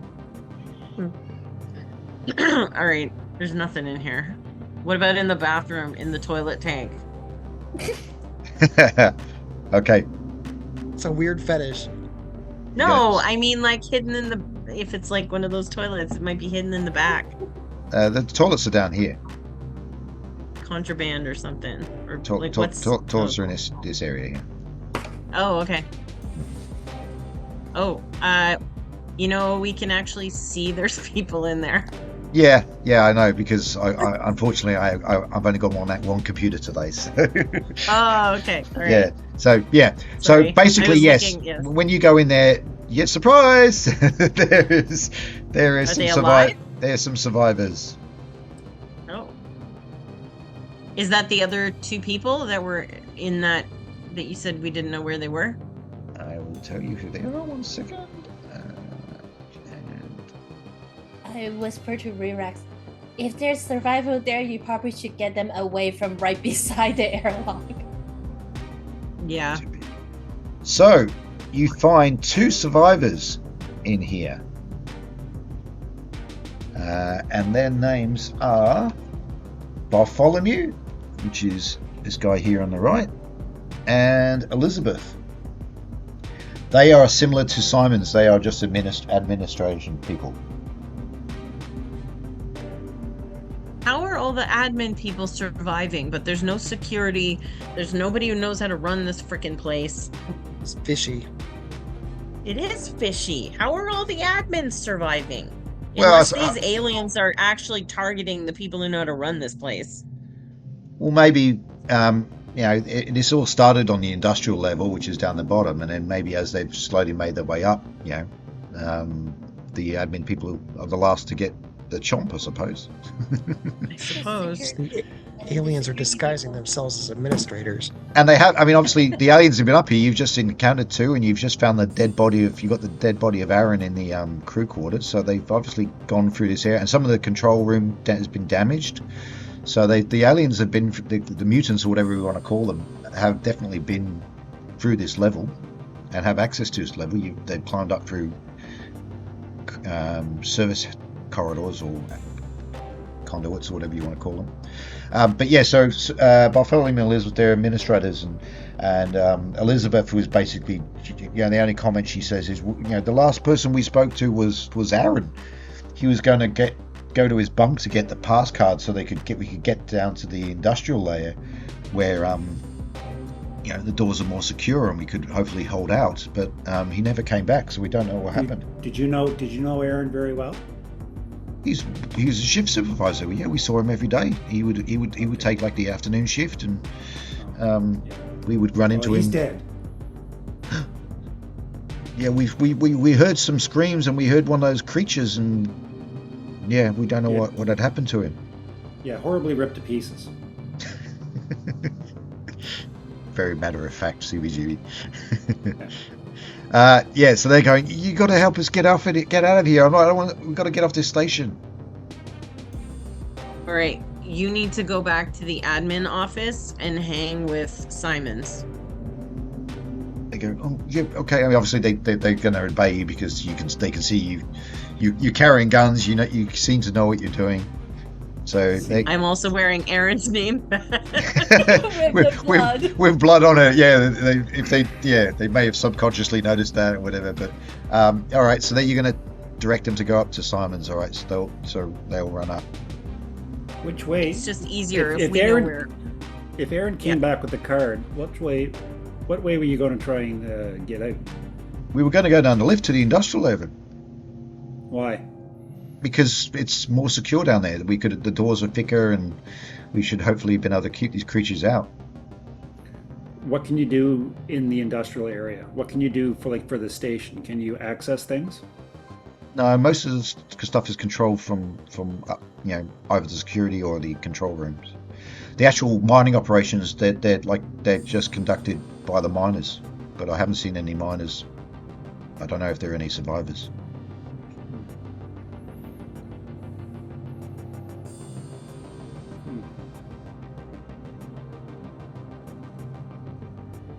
Okay, so you've explored every room in this level now.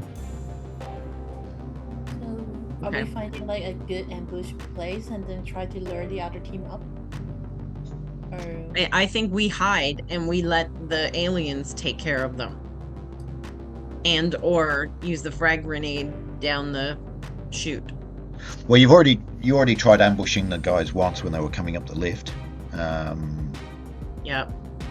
So that went pretty well. Well, I mean, you stopped them. It was pretty good. Other than, safety measures on the lift, they would have all been dead. Maybe. Safety first. Mm-hmm. Right? Now CBGB is at the mainframe. Can CBGB disable safety measure if there's things that we want to do next? Not on the elevator. I mean, the elevator. I mean, the elevator is been knocked out. I mean, you have the elevator shaft. You can climb down. Shouldn't be too hard to climb down the elevator shaft. There would be a ladder that runs down, for like a service ladder that runs down the inside of the elevator shaft. So you can definitely climb down the shaft if you want. So they could also climb up. Yeah, they could. Yeah. But I mean, you would definitely hear them coming up.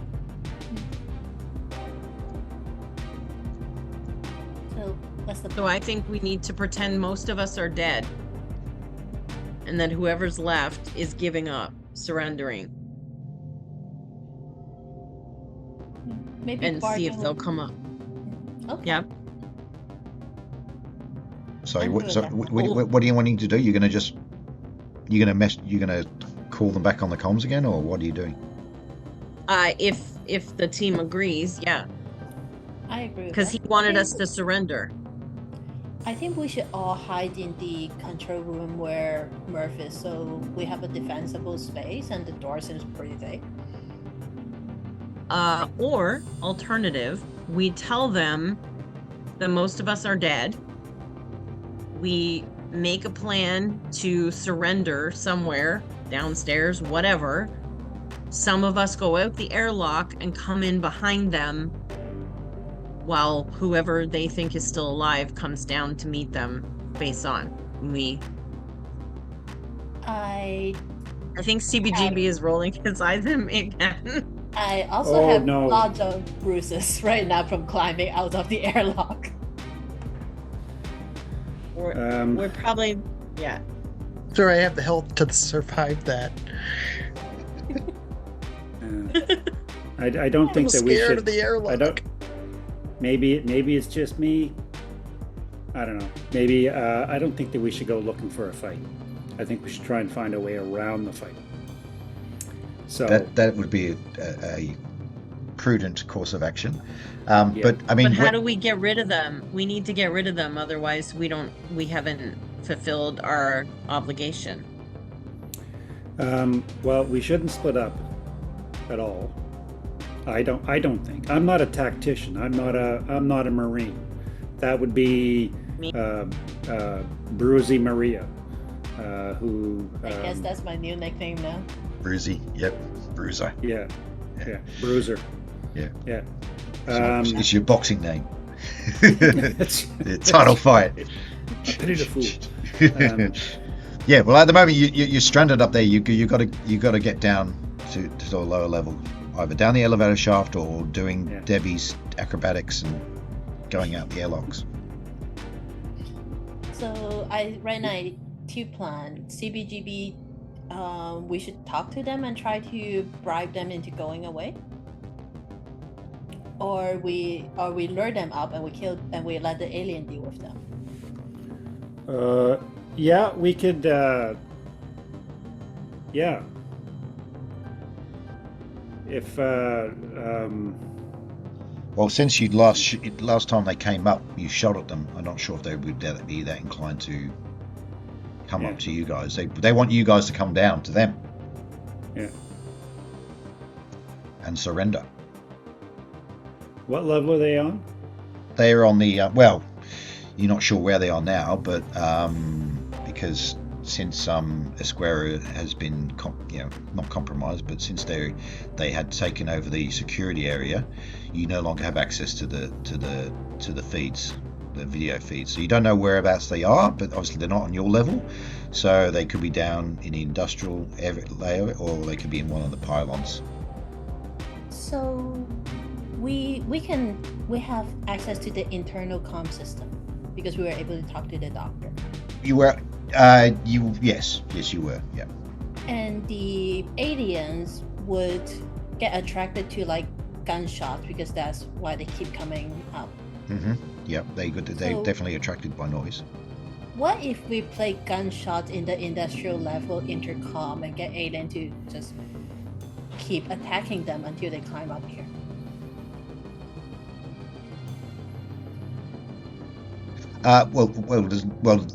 There's no all the comms down and video feeds in the industrial area are completely gone. There's no access to anything in that area. Wait, so is the industrial area not the one where the doctors and the other teams No, are? so I'll show you the schematic again of. Right, then, yeah, I just mean the area where they are on, so that we can lure the aliens into attacking the other team. All right, so you're up in the top working level up here. This area down here is the industrial level, and on that industrial level you have a series of 3 pylons, and then the essential area, which is the industrial level. And if I show you, so that's basically you have pylon 2, pylon 1, and then you have the industrial layer, which is over here. So where is the other team? Like I said, you don't know because Esquerra has they once they took over the security area where Esquerra is, you lost access to the security feed, so you don't know where they are at the moment. So, I mean, they may be near the elevator shaft. They may have had to move because of, aliens. You don't know where they are. You have to find out. Aren't we the aliens? Technically. Aren't we all aliens? Okay, if we want to go to the pylon where we think the aliens have come through, why don't we tell the other team we will surrender and tell them we'll meet them in a different pylon?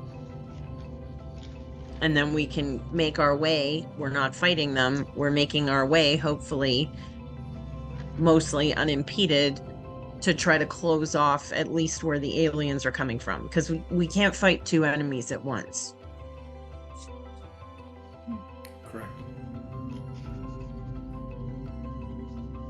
Donovan, you're so quiet. Did you fall asleep in one of the beds? I'm in the room with you guys. I'm thinking about my last smoke break. when my next one comes up. I've moved your character Tracy up into this control room because that's where. Oh, okay. Thank you. Okay. Everyone is in there. Everyone, the whole gang's together. You're all in there. You're all in the control room. So these two admin types, Jughead and Archie. Is that their name? No. You got 3 now. They're all admin people. So Simon's, Bartholomew, and Elizabeth. 3 survivors. So what's the best way and don't say elevator, to get down to the industrial level?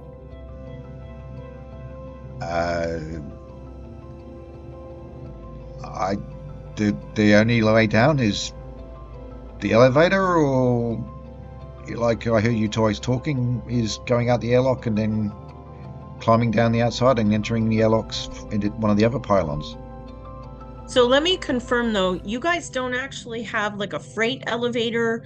You don't have any backup elevator or like a set of stairs. Like, what if the elevator went down? Were you guys just trapped up here? There is a ladder in the elevator shaft. A ladder in the elevator shaft. That sounds very... Wow. That's crazy. That's your own... There's no stairs. No. The company spared no expense. Apparently. I think the ladder in the elevator shaft might be easier, but more likely for us to get our asses shot, because that's where the other team is going to think we're going to come from. You do have a drone. You have a drone. You could fly down there and check. Yeah. You still have access to your drone. Yeah. Murphy, you were going to say something? Yeah. Why not use an airlock to go out and work our way down to the industrial level and come in one of the airlocks down there? I pointed the bruise on my head. I mean, you could do it. Like, you could do it like Murph suggested. You could tie yourselves all together, so if someone does fall, they're less likely to chance hurt themselves. Somebody else can catch them. Yeah, you could do that. Also, there should be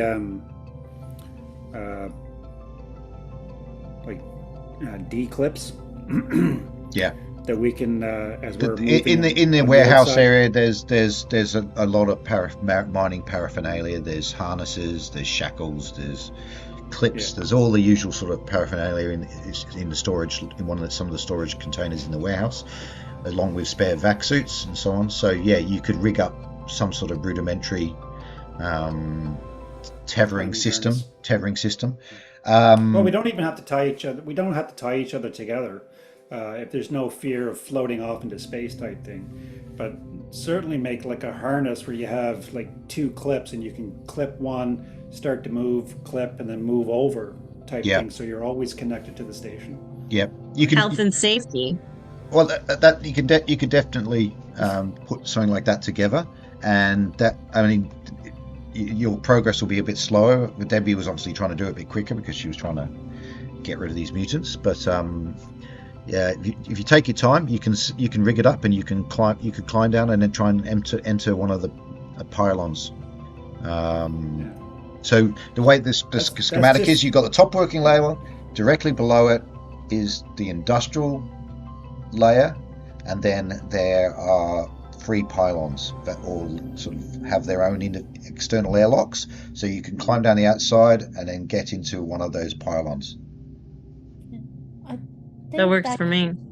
That could work. We just have to be careful that, because we don't know what is in the place we want to go into, and it might take a while for everyone to get into it. So I think I should go first in case there were like either the other team or aliens already there. Now I can just get back out and we have to try another airlock. Yep. All right. So is that what you guys are going to do then? Yeah, and I can also. That's a good point. I can send in my drone wherever we go.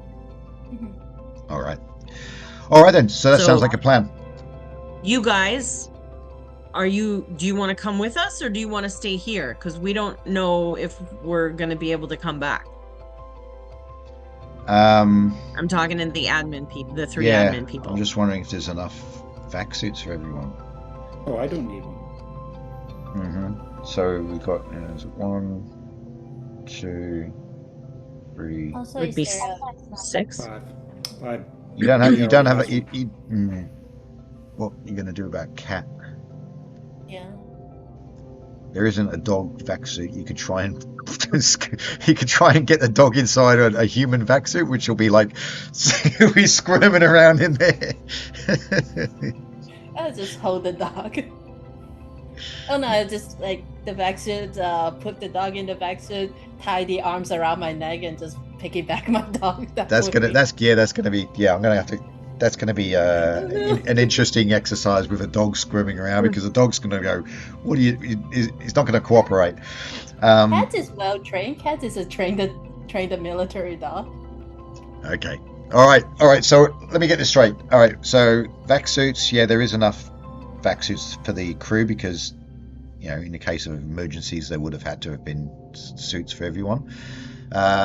So yeah. All right. It's going to take a good 15, 20 minutes or so for you to all get into your vac suits, tether yourselves up, somehow get Cat inside a vac suit, climb up, and then sort of bundle up the arms and legs so that he's kind of manageable. That's going to be a bit of work. Okay, so which which airlock are you going to go out of? Just saying, I give like Cat the tennis ball for inside his suit, so he has something to play with. Yeah, I don't know if he's going to really go for that. All right, which airlock are you going out? Which one is closest to the pylon where we know that the aliens probably came out of? Well, you assume that the aliens came out at the industrial level, which is directly below the level you're on now. I thought it was in one of the mining pylons. No, I'm sorry, I don't follow that. So when you actually came on the station, you came in on pylon 2. There is a pylon 1, there's a pylon 3, and they are like spokes around the central industrial level, and then that's where the lift was that goes up. So if you went straight down on the elevator shaft, you would be on the industrial level. And then there is passages leading off to the different pylons. But if you're going to go on the outside, you could choose if you want to come in on pylon 1 or pylon 3, or even the original one that you landed on.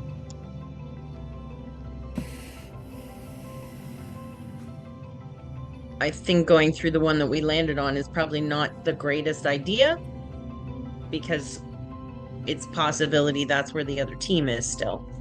Yeah. Although they may have eyes and know exactly what we're doing, because they're in security. Possibly, but yeah, they can't. There was only a few of them. They can't be everywhere at once. Does any of us have an EMP blast or something like that we can use so that we know that they're not watching? Maybe we can do, if we don't care about the guy, we can try to use the intercom at the security room to do gunshot to lure the aliens into attacking the security room. That we know they can't be in the security room.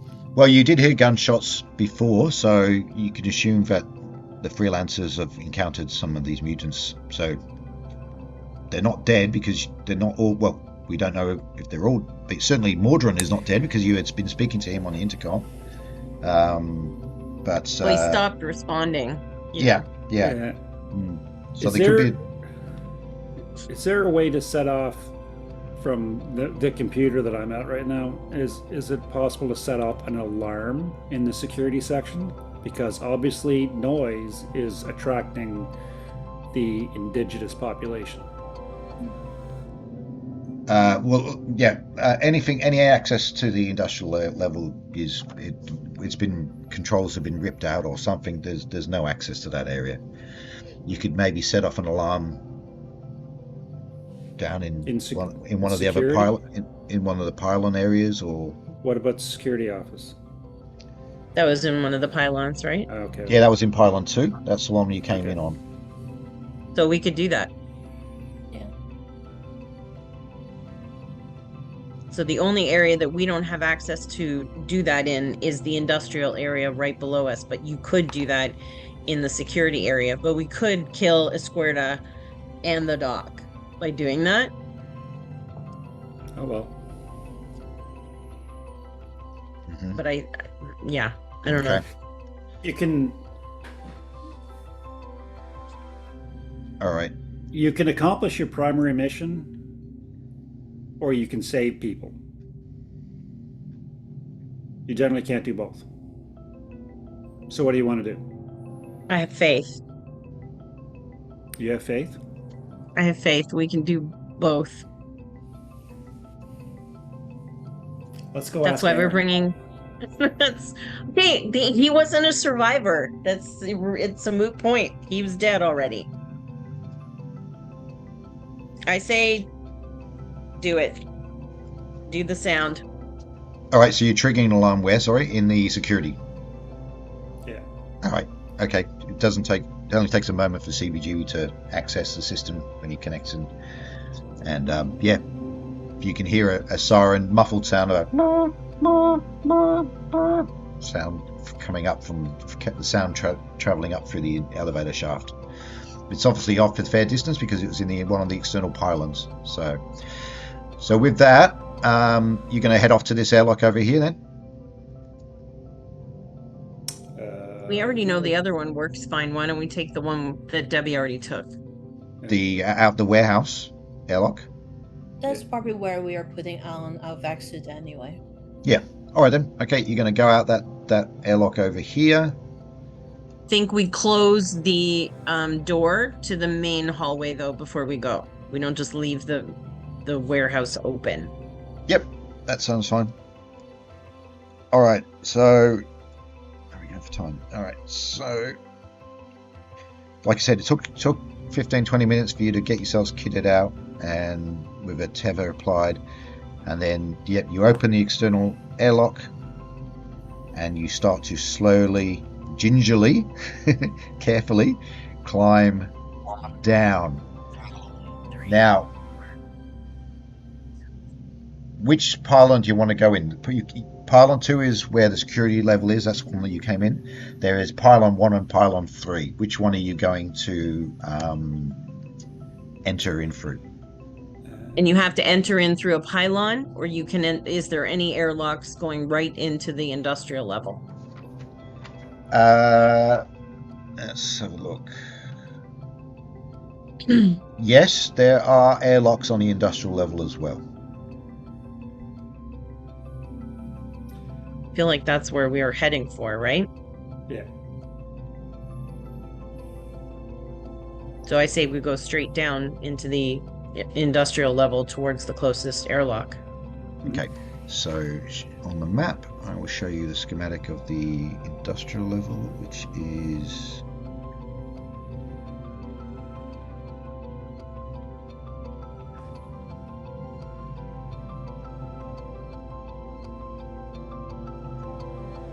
Okay, that's the industrial level.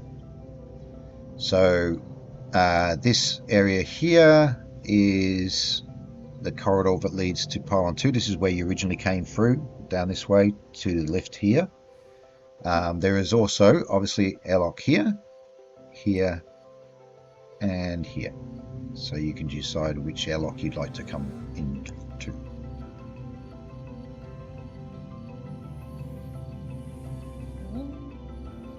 Which one of those 3 spots, 1, 2, 3, was it that we saw when we looked at it on the camera from security, looked like it was destroyed and wasn't functional? It was 3, wasn't it? No, the open airlock where you found that body, that was on the same pylon that you came in on, pylon 2, but you that's where you No, came. but we looked around at where the drilling was, and there was one of the drilling areas that looked like it had been destroyed. I thought it had like dead bodies and stuff, and the other ones didn't seem like that. And I thought it was 3.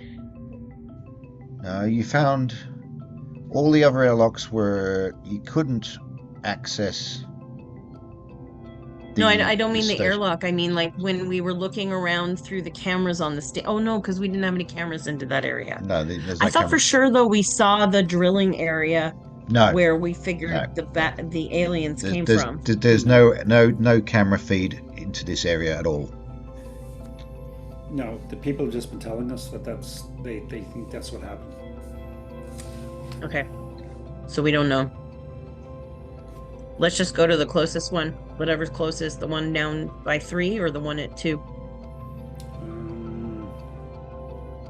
So maybe the airlock on this side, if it's doable, because that's away from pylon 2, where we set off the alarm, and we know the other team is. Sure. Yeah, because pylon 2 is over in this direction here. So You're at the opposite side. So you go in that airlock then? This one? Yep. Okay. All right. So it's going to take, because obviously the admin people are not skilled in EVA sort of activities, exercises, so they're going to be a bit of a handful. And obviously you've got a dog that's scrambling around inside in a vac suit, which is too big for it. So it's kind of like trying to juggle a sleeping bag full of, I don't know, babies or something that's going around. All right, so I will move you guys down there. So if you want to go and grab a quick drink or something, or bathroom break, I can do that. Get you set up. Okay.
Okay.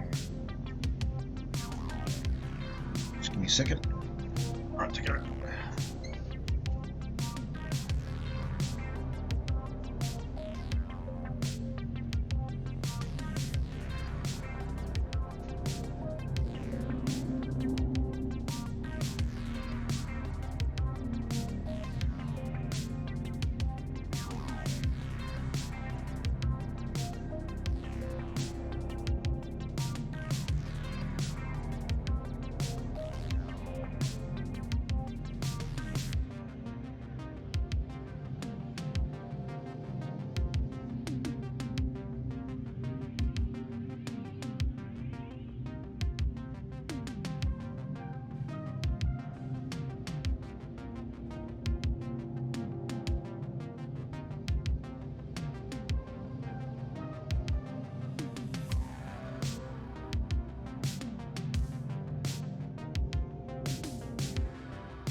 So I just found out that I'm getting a dog. Oh, Yeah. what kind of dog? Shih Tzu. Oh, What happened? How is this happening? Came through Facebook Marketplace. Mm-hmm. Contacted the person. At first, I thought it was a scam, but then it turns out that no, it's real. There's 3 dogs, 2 females and a male, and they'll be fully vaccinated and chipped next Sunday. So that's when I pick her up. ooh. How we guys Amazing. how we Yeah. guys place for time? I got about another half hour, and then I got to call it quits because I'm Yep, that's fine. slowly fading. Yep, that's fine. Yeah. What are you Yeah, doing? so it's gonna be good because my last dog was a Shih Tzu. So Have you That's thought- awesome. Congratulations. thank you. Yeah, I'm gonna You call getting her a Lucy. boy or a girl? The girl. Oh, her. Yeah, I'm gonna call her Lucy. Aw. Oh, you getting a dog? Oh, cool. Yeah, Lucifer. Yeah, yeah, Lucifer. That's hilarious. yeah. It's a good name. I like that. Well, a buddy of mine, his dog, he was a dog handler in the unit that I was with, and his dog, he retired, and because they were both injured, he got to keep the dog, and her name was Lucy. So I messaged him saying, "Hey man, can I glom this name?" He said, "Sure." That's awesome. Is it a Cool. Belgian? I said, "No, it's a Shih Tzu." He goes, "Oh."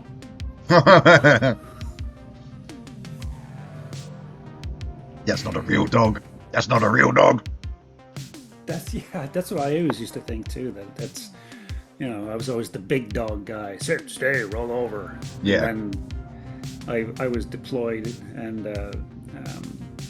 my spouse. That's when because she wanted the dog, and I was like, no, I'm not getting that dog. And then I came home for a vacation, and she held her hand out, and there's this little black and white ball. Say hello to her little girl, and fuck that. But then 3 hours later, the dog was mine, and I was like, "Who's a belly rubber now?" Yeah. No, I'm kind of the same. I prefer big dogs you can kind of wrestle with. Mm-hmm. Yeah, I like that. Yeah. All right. Okay, off we go. All right, let's say another 30 minutes or whatever, and then we can wrap it up. All right, so you're on the industrial level. You've now come through the airlock. Maria checks ahead, and at this stage, the coast is clear.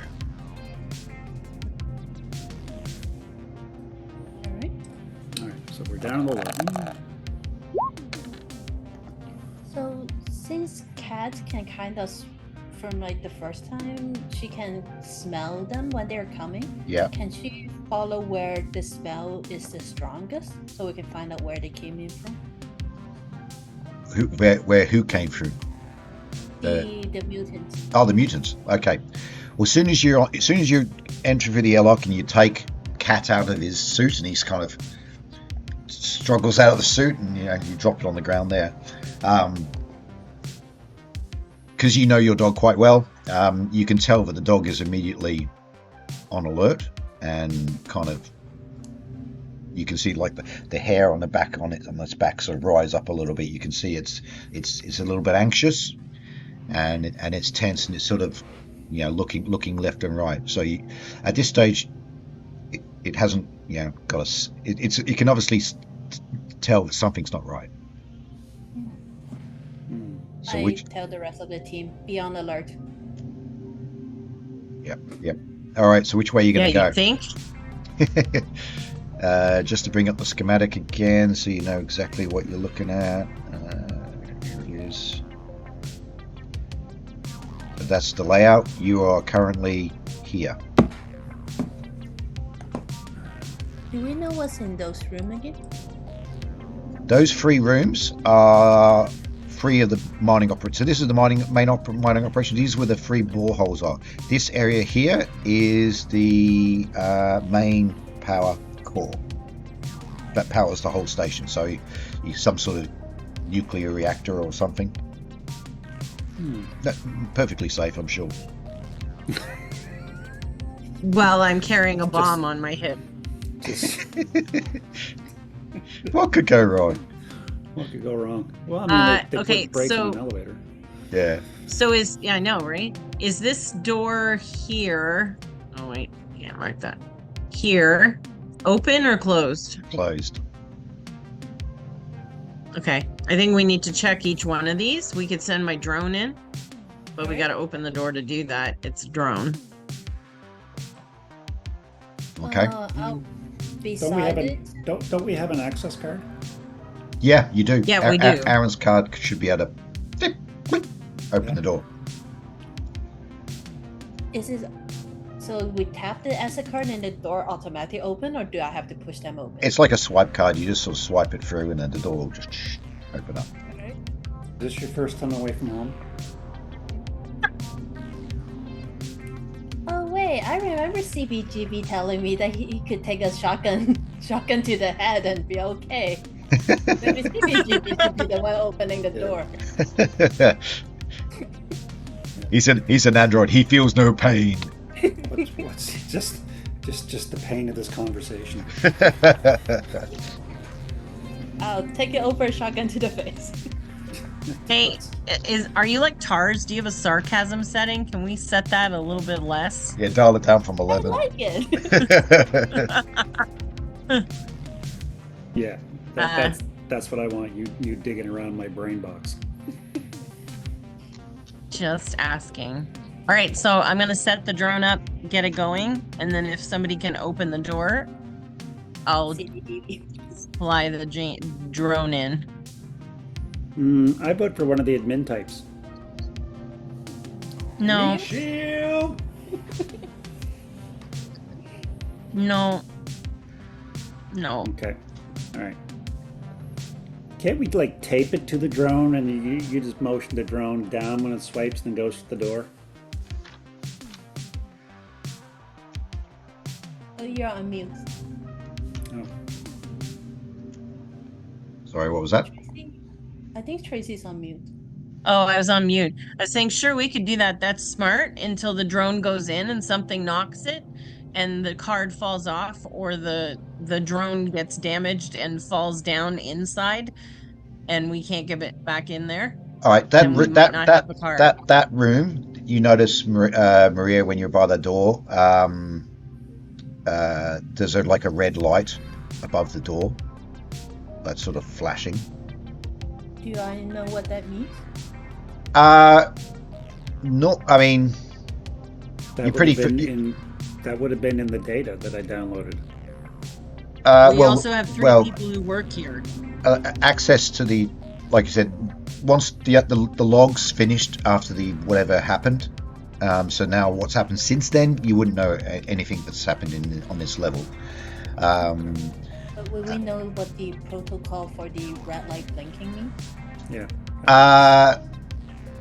It would probably mean something like atmosphere compromised.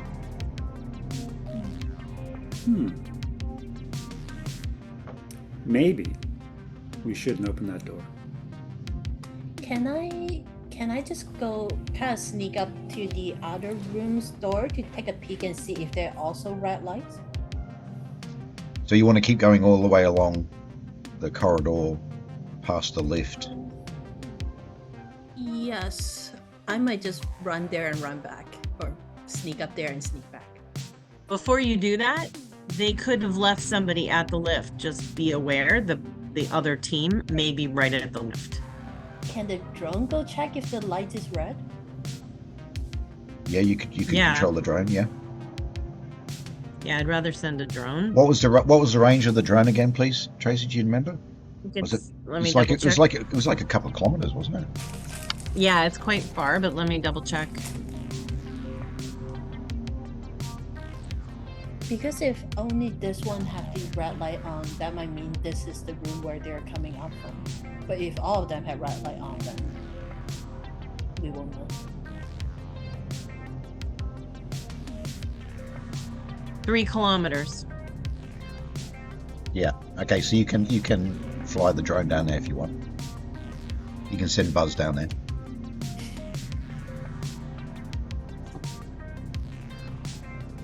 Yep, I can do that. All right, so you basically and the little drone. But let me just pick my direction. The entrance doors, there's one here. There's one. The third one's entrance door, is it in the central column or is it on the bottom? Each room has got 2 doors. Each ballroom has got 2 doors. So there's so I see a door here that's in line of sight. Oh, it's not letting me ping it. I can't ping it. Why aren't you allowing me to ping? Ping. Okay, there's a door there to room 3. Mm-hmm. Where is the door to room 2? Where are the doors to room 2? There's 2 doors to room 3, and there's the door. One of the doors to ballroom 2 is directly opposite one of the doors to ballroom 3. In that hallway, but are there doors on the outer edges? Is what I'm trying to find out. Yeah, if you went according to the schematic, if you look past the lift, let me pull up the. I don't want to go past the lift. Is my point. I want to stay in the outer ring if I can, and see a door for each one of those rooms. There's a schematic. Oh, there it is. Okay. That's showing you the doors. Bark. So you're currently. Okay. So you're currently okay. here. Yeah. Yeah. Okay. So I am going. Before you take this one away, I'm going to show you the direction I'm sending the drone. Okay. Yep. Draw it on the map.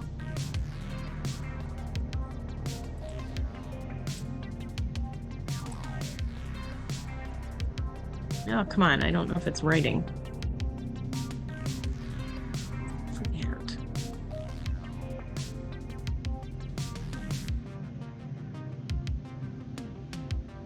to there. Can you see it? Oh, okay. You're Yellow? going to go around that way. Okay. Yeah, because then I can see a door from every single one of the rooms, and I don't have to go past the elevator if I don't have to. Yep. Okay. Which way and the door from the elevator, if I recall, faces pylon 2, Yep. correct? Yep. Or I guess it's a double-sided door. Yeah, it's like a cargo thing that has doors on both sides. Okay.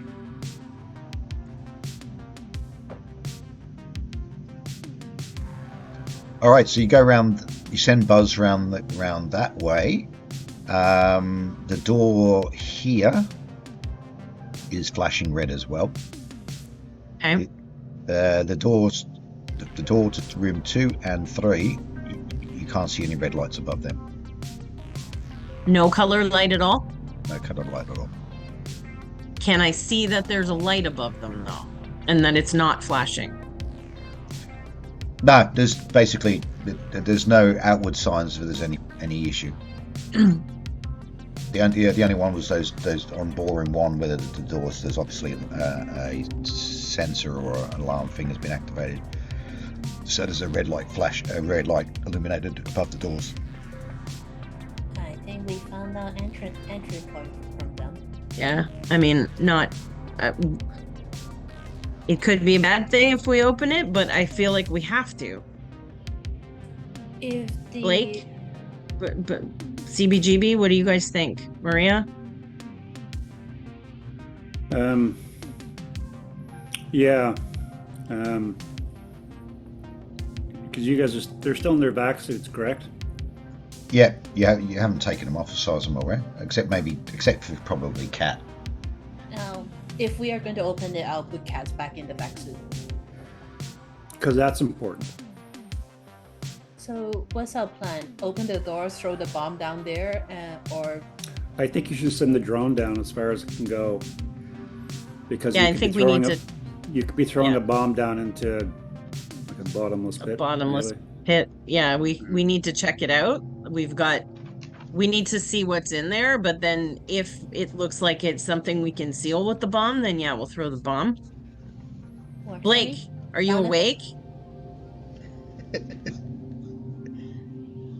You're on mute, I think. He's on mute now. Blake's on break. We can't hear him. His back suit's We can't hear him. He's on is break. not He's like, working. sorry guys, I'm on break. Sorry. Break time. Unionized. I can't talk. That's right. Unionized. Yeah, Yeah. I've got my designated lunch break or whatever. That's right. We literally can't hear you, Brett. Yeah. Okay, I couldn't find my mute button. I've been looking for it. Yeah, I'm up for opening the door. Yeah. Because that door has actually been closed, because you'll have to physically sort of like force it open, because it's as a safety protocol it's closed because of obviously there's some compromise on the atmosphere in that particular room. Right. Think that would be me unless we have or I don't know how strong CBGB is. Pretty strong. I mean, yeah, you'll basically have to. It's a little bit like when you try to break into the security thing. You're going to have to sort of use some of your kit. Rerex has got some Teamster kit that she can use to. There might be like a crowbar that you can sort of try and open the door. Is there any way we can override that door without destroying it, so we can close it back up if we need? Sorry, say that again, Debbie. Sorry, Debbie. Oh, I was just asking, is there any way we can override the safety protocol to open it in case we want to close the door back up? Nah, that's just like it's like a local thing. It's not all like networked. It's just every room's on a space station. Every room has pretty much has sensors for detecting depressurizations and things like that. So you're going to try and force open the door? Yes, sir. Okay, all right. So you sort of Rex is getting the clawhammer and CBGB's helping, and even you're all kind of sort of trying to sort of get the door open, and it obviously takes a bit of work to try and force it because of the safety locks. Yeah. Can we get it open just enough for the drone to go through, but not big enough for the alien to burst through if there's one on the other side? Pretty much, you could do that. Yeah, it's not gonna suddenly fly open, and you're gonna have to like force it, right? So as you're cracking it, and as soon as the door opens just a little bit, you immediately start hearing air rushing into it, right? It's basically, that area is pretty much completely depressurized. It's like a vacuum. So as you're opening the door, the atmosphere in the level starts venting straight into there. That's good. We have vac-suit. The other people might not have vac-suit. That's true. You're gonna keep forcing it? No, I'm gonna get somebody to hold my side so I can throw the drone in, and then it can shut. Okay. Yep. All right. So you're holding the door open, and it's like very, obviously the atmosphere is just rushing in there, and then you lift up the drone, and then you start controlling it and moving it in. At that point, the pressure sensors on the level start going off, and all of a sudden, and you hear chunk chunk chunk chunk chunk as sort of emergency protocols for depressurization. Doors start, locking down. Chink chink chink. Everything starts locking down. But one of the problems is the elevator shaft is open, so like, and then there's still air coming down from the elevator shaft. But you're still holding that door open, so the alarms will start flashing. You're wearing your vac suits, and the drone goes in, and then shut the door. You shut the door. It just shut the door. Close it stuff, and then it reseals, but the alarm's still going for a while because it's obviously detected some pressure drop. And you see on the drone, so there's like a large borehole in there, and in the area you can see what seems to be some sort of like mining robot type things. And there's these kind of like, what is it? So that's like some sort of mechanized work suit. So basically, if you can imagine, Ripley from Aliens when she gets in the mechanized thing to fight with the Queen Alien. Yeah. So it's kind of like sexy, right? Yeah, it's like some sort of mechanized work suit. So you can get in it, and there is like a I think the workers, the Teamsters would call it like a brag cannon, which is kind of like some sort of pneumatic gun drill thing for breaking rocks and whatever. That could do some nasty damage to people. But the borehole appears to be quiet. Nothing seems to be doing there. Along here you've got some sort of lockers for heavy duty vac suit for like working, as opposed to just general vac suits. They're stored in these sort of lockers or little containers.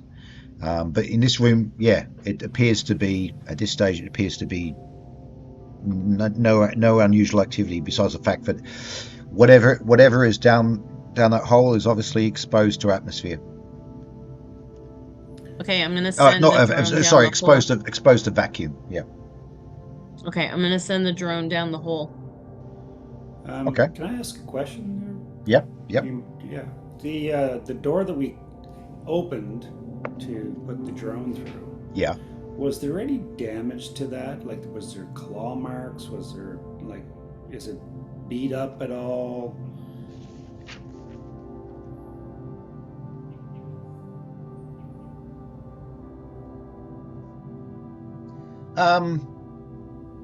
No. So, if they're coming up through that borehole, where are they going? They can't get. They obviously haven't come through the door. Is there like? There's another door. Mm-hmm. Is that one damaged? Well, there's at least another 2 boreholes. So we know that this one, they've come through the floor, but there's nothing that makes me think that they've gone any further than that room. Is there like? So maybe they didn't. Air fence? I don't see on the map, but is there air fence inside? They could come up and then get into the air vent from inside the room. No, it's pretty much as it looks in the map. It's sealed off. So I think you can call you. This is just the smartest person on the team saying this out loud. I think it's a waste to put the drone down there. I think we're wasting time. All right. What do you think? Not that I care, but what do you think? I mean, it's fine. We can assess the damage later and figure out why this is venting atmosphere. Donovan once told me that when people say the word fine, there's really something mean coming.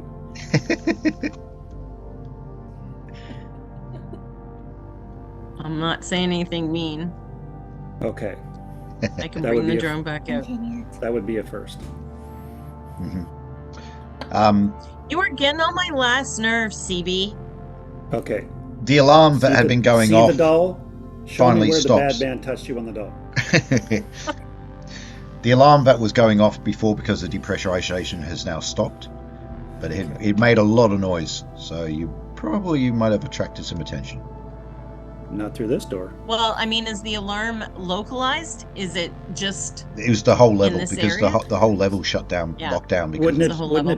Wouldn't it be the whole station though, so that everybody knows that there's a decompression somewhere on the ship, and that they should take emergency procedures? The alarm would have been heard throughout the entire station. Yeah, for sure. Okay. Yeah. All right. I think we're okay then because they're not going to know where to go.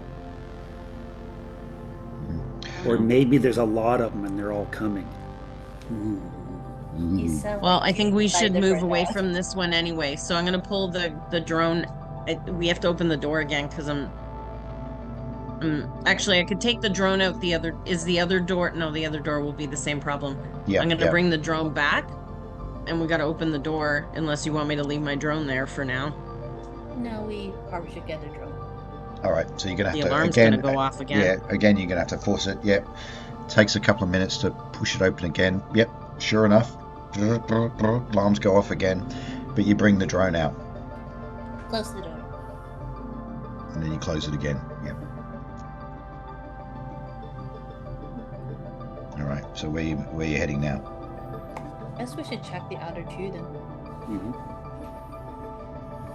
I think we should stay around the outer edge. Go around this way. Either up or down. One of the two. I went up. I didn't see anything before with the drone. I'll take the lead if someone watched the back. Okay. All right. So Maria moves along, marine style, scanning the corridor ahead. Cat, alongside beside her, sniffing, tense. You know, making occasionally sort of whimpers a little bit, and then sometimes it growls as it sort of gets a different vibe, sort of feeling. The panicky station people are going to just follow behind nervously. Do you want me to check around the corner, Maria? I can do a quick peek. It might be faster. Okay. I do the back to the wall, quick peek, come back. Yep. Coast is clear. Coast is clear. Yep.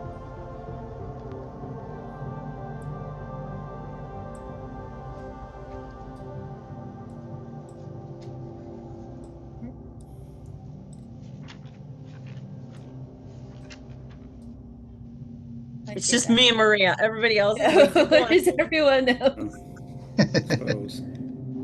I suppose. Donovan's on break.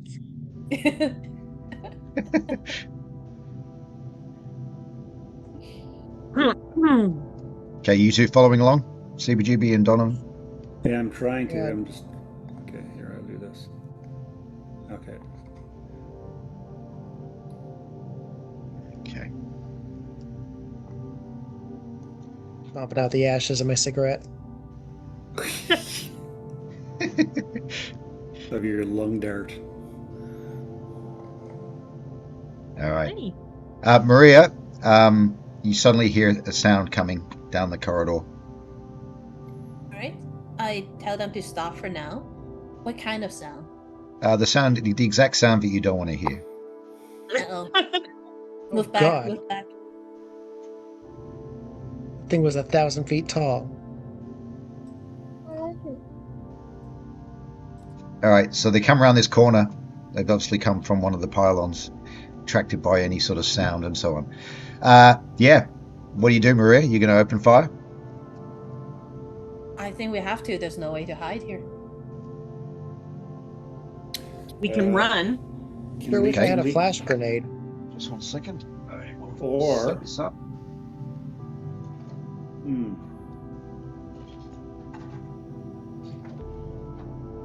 Or we can run. Probably not going to outrun them. Yeah. Like, I'm going to be shooting at them while backing up. You guys should probably either do the same or run around the corner. Unless we have a better idea. I have a pulse rifle too. Do you think if we open one of the doors, no, I suppose it wouldn't work. I was thinking of the vacuum would suck them through the room down the borehole. Whatever you It try. didn't suck us in. Whatever. Yeah, it's going to be But slow it'll take anyway. too long to force the door open. Yeah. Yeah.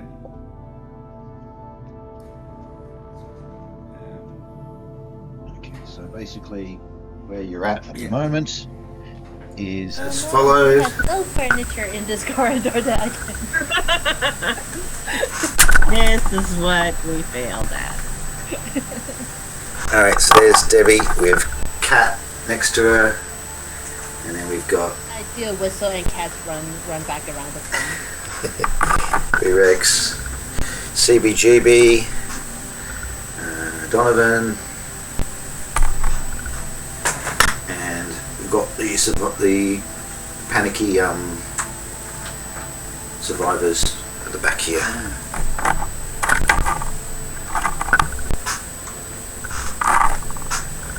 Okay, you can see that, and then we have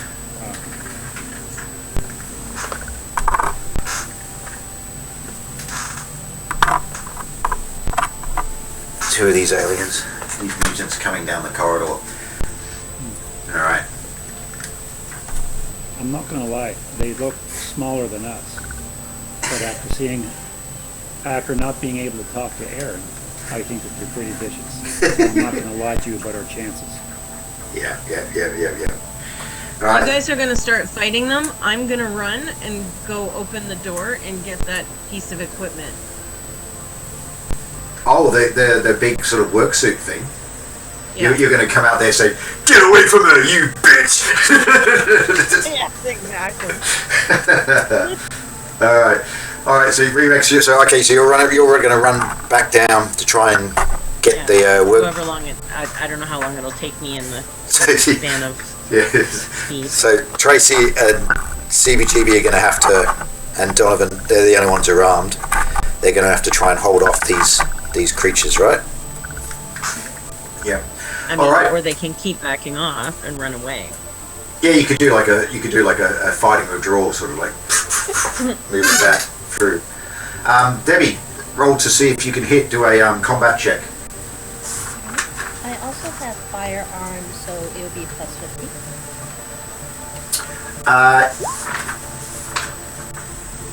I'm pretty sure I hit.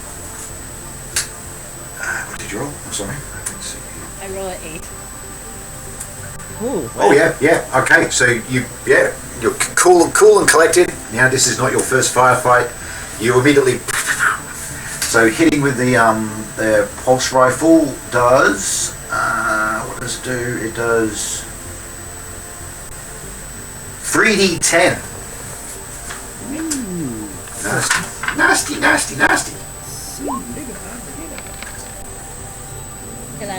11. All right. So basically, yeah, you take a big chunk out of one of it, and it falls back. The other one is still keeps coming. I also did motion so Cat will run back around the corner. Okay. The cat moves back. Oh, hang on. Yep. Okay. CBGB, you firing as well? Oh yeah. Yep. All right. Do your so you're doing a combat check. I think it is from memory. Okay. And what dice am I? So you're rolling a D100. A D100. And yeah, you're wanting to roll under your combat skill. See, under 31. I'll give you guys advantage because you knew that they were coming. Nailed it. That's not a D100 though. Roll again. That would have been a miss. Oh, 71. Yeah, that you want to roll again. D100 again. There you go. Oh. That's a hit as well. So roll a 3d10 as well. Keep track of your ammunition as well. 8 points of damage. Were you shooting at the same one or the other one? That's a 1d10. That's a 1d10. You got to roll two more. Two more. I did press 3. Oh, Oh, there you go. hey. 16. That'll play. 16. Okay. Shooting at the same one that Debbie hit or the other one? Yeah. Which one was it? It was the same one that Debbie. Oh, okay. Cool. So Debbie got a total of. What did you get? I hit them for 11. 11. So 11 plus 16. 6. Okay. Yep. All right. That one falls over. It's hit back for the blast and sort of lies down. Falls down, I should say. And Lies down. just, Like, oh, sorry, that's remembering. yeah. Break. So it's knocked down by two pulse rifle rounds. Just hit it. It's still moving. It's not dead, but it's been knocked down. The other one is still coming on. Donovan, you going to shoot? Yeah, sure am. Yep. Roll under your combat with advantage as well because of you weren't surprised. Combat of 30. So it's a D20? D100. You roll them twice. D100. Okay. And again. That should play, right? Oh, you rolled twice, did you? 82 and 98. Yep. So that's a miss. Okay, so you missed. Take a stress point, please. Oh. What point does your stress level cause a problem? If someone dies or something, basically when something triggers a panic test, okay. and a panic test can happen when, what did it say, panic checks. Critical fails on stat checks or saves, watching other crew members die, watching another crew member panic at the ship critical fails or something, like if say you had a massive decompression on a spaceship, encountering horrifying entities for the first time. Well, it's not the first time you've come to the aliens. So yeah, so basically when bad shit happens, that's when you do a panic test. And then obviously if you're more stressed because you've had a lot of other failures, then you've got more chance of failing the panic test. And then if you fail the panic test, a lot of things, things happen to your body that you can't necessarily control. All right, gotcha. That could definitely be one of the scenarios, yes. All right, so you guys were falling back as Debbie and CBG and Donovan were sort of firing. So if I just bring this, so one was down. So I'm assuming you're pulling How back. far can I run in that time period that they all took their shot? Uh, I mean, it's not that far, is it? give me a speed check. All right. Speed. My speed is 45.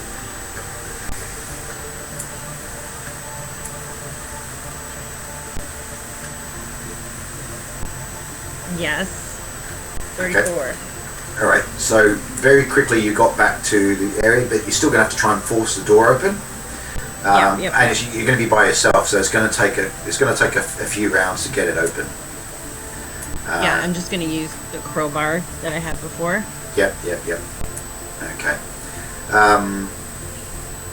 All right. So it's a new round. The aliens are getting, they'll probably. I think we'll probably do for the next round. We'll do a speed check for Debbie, CBGB, and Donovan. You both will have to roll a speed check.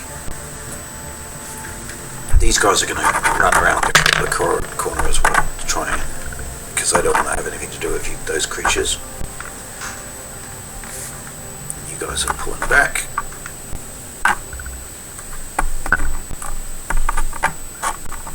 So you're kind of doing like a fighting withdrawal. Alright, so do speed checks, please. What do we roll? You need to roll under your speed on a D100. D100.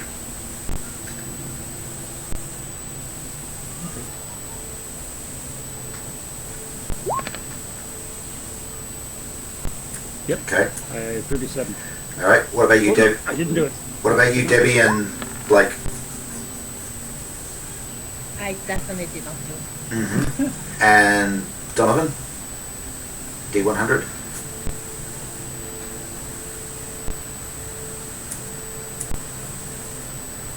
Brad? 100? Yep, D100.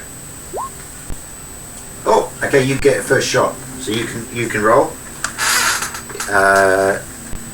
The other one is sort of getting back up on its feet. You're going to shoot at the one coming closest?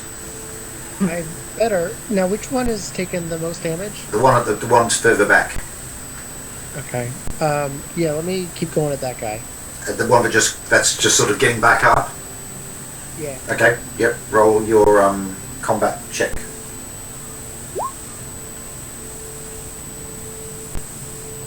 Did you miss? I think you did. It's a miss, yeah. Yeah. Take a stress point, please. Oh. All right. So that means this alien is going to come running in, charging. And which one shall it go for? I will roll a d6. And 1, 2, it'll be Blake. 3, 4, it'll be Maria. 5, 6, it'll be CBG.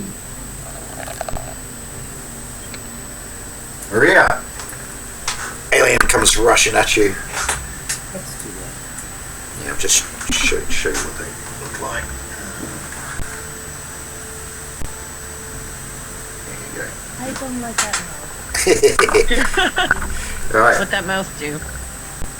So it's going to try and it tries to attack you. Sure do. Yeah, it gets you, Maria. And it's going to do sort of latches onto you, sort of bites down on you. You've got combat armor on, haven't you? Yes. Okay. Armor point 7, I believe. Yep. So, we'll be rolling a 2d10. Hopefully it doesn't get through your armor.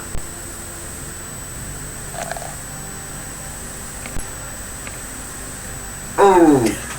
Alright, so how many points have you got? You got armor of 7.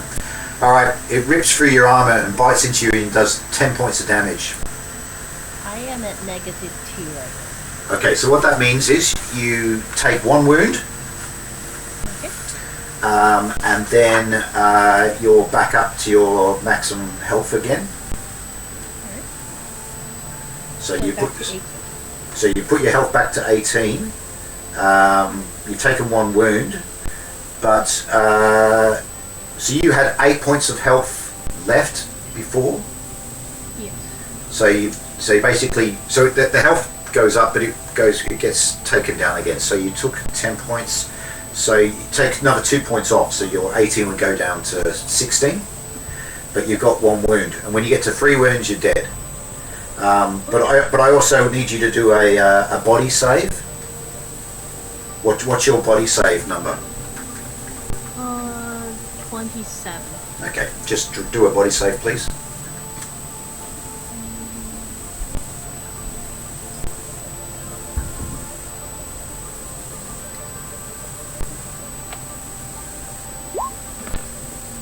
Nope.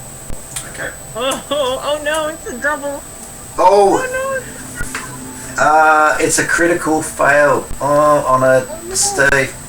That means, okay. Double numbers are critical fails. Alright, I need you to take a panic. Dibs on her stuff. I need you to take a panic test. So panic test is you're rolling a d20 and you want to roll above your stress. So what's your current stress level?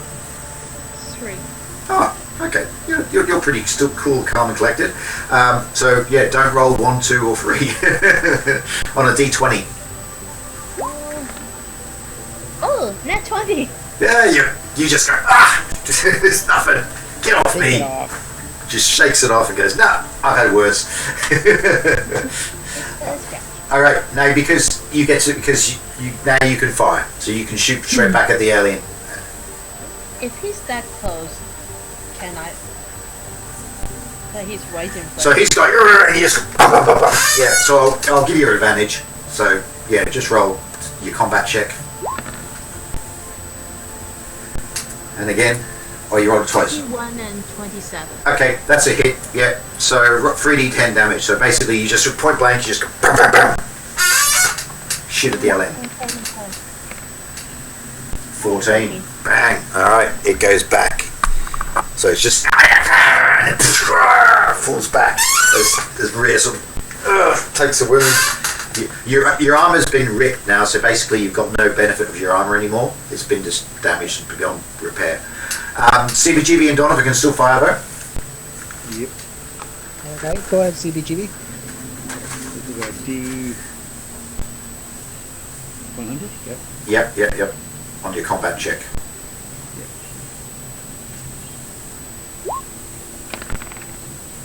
Oh yes. Ooh, Nice. That's 3d10 as well for you. 3d10. Yep.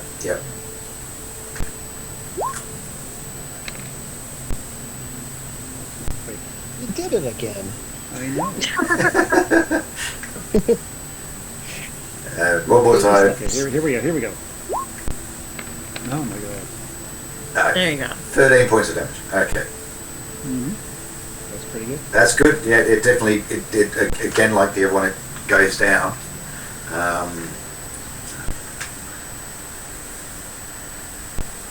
Okay, cool. Yeah, alright, so then basically it got knocked down as well. Blake, you shoot. Oh no, you already did shoot because you won your speed check.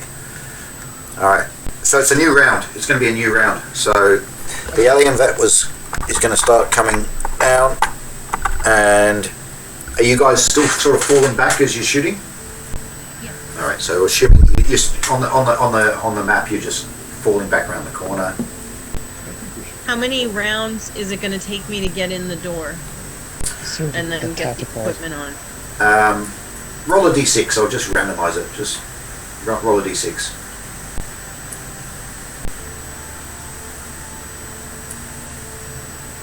It's going to take you 5 rounds. Okay, so we're at 2. Yeah. Okay. All right. New round. Speed check for everyone. I gotta go. Yeah. You want to pause at this point then?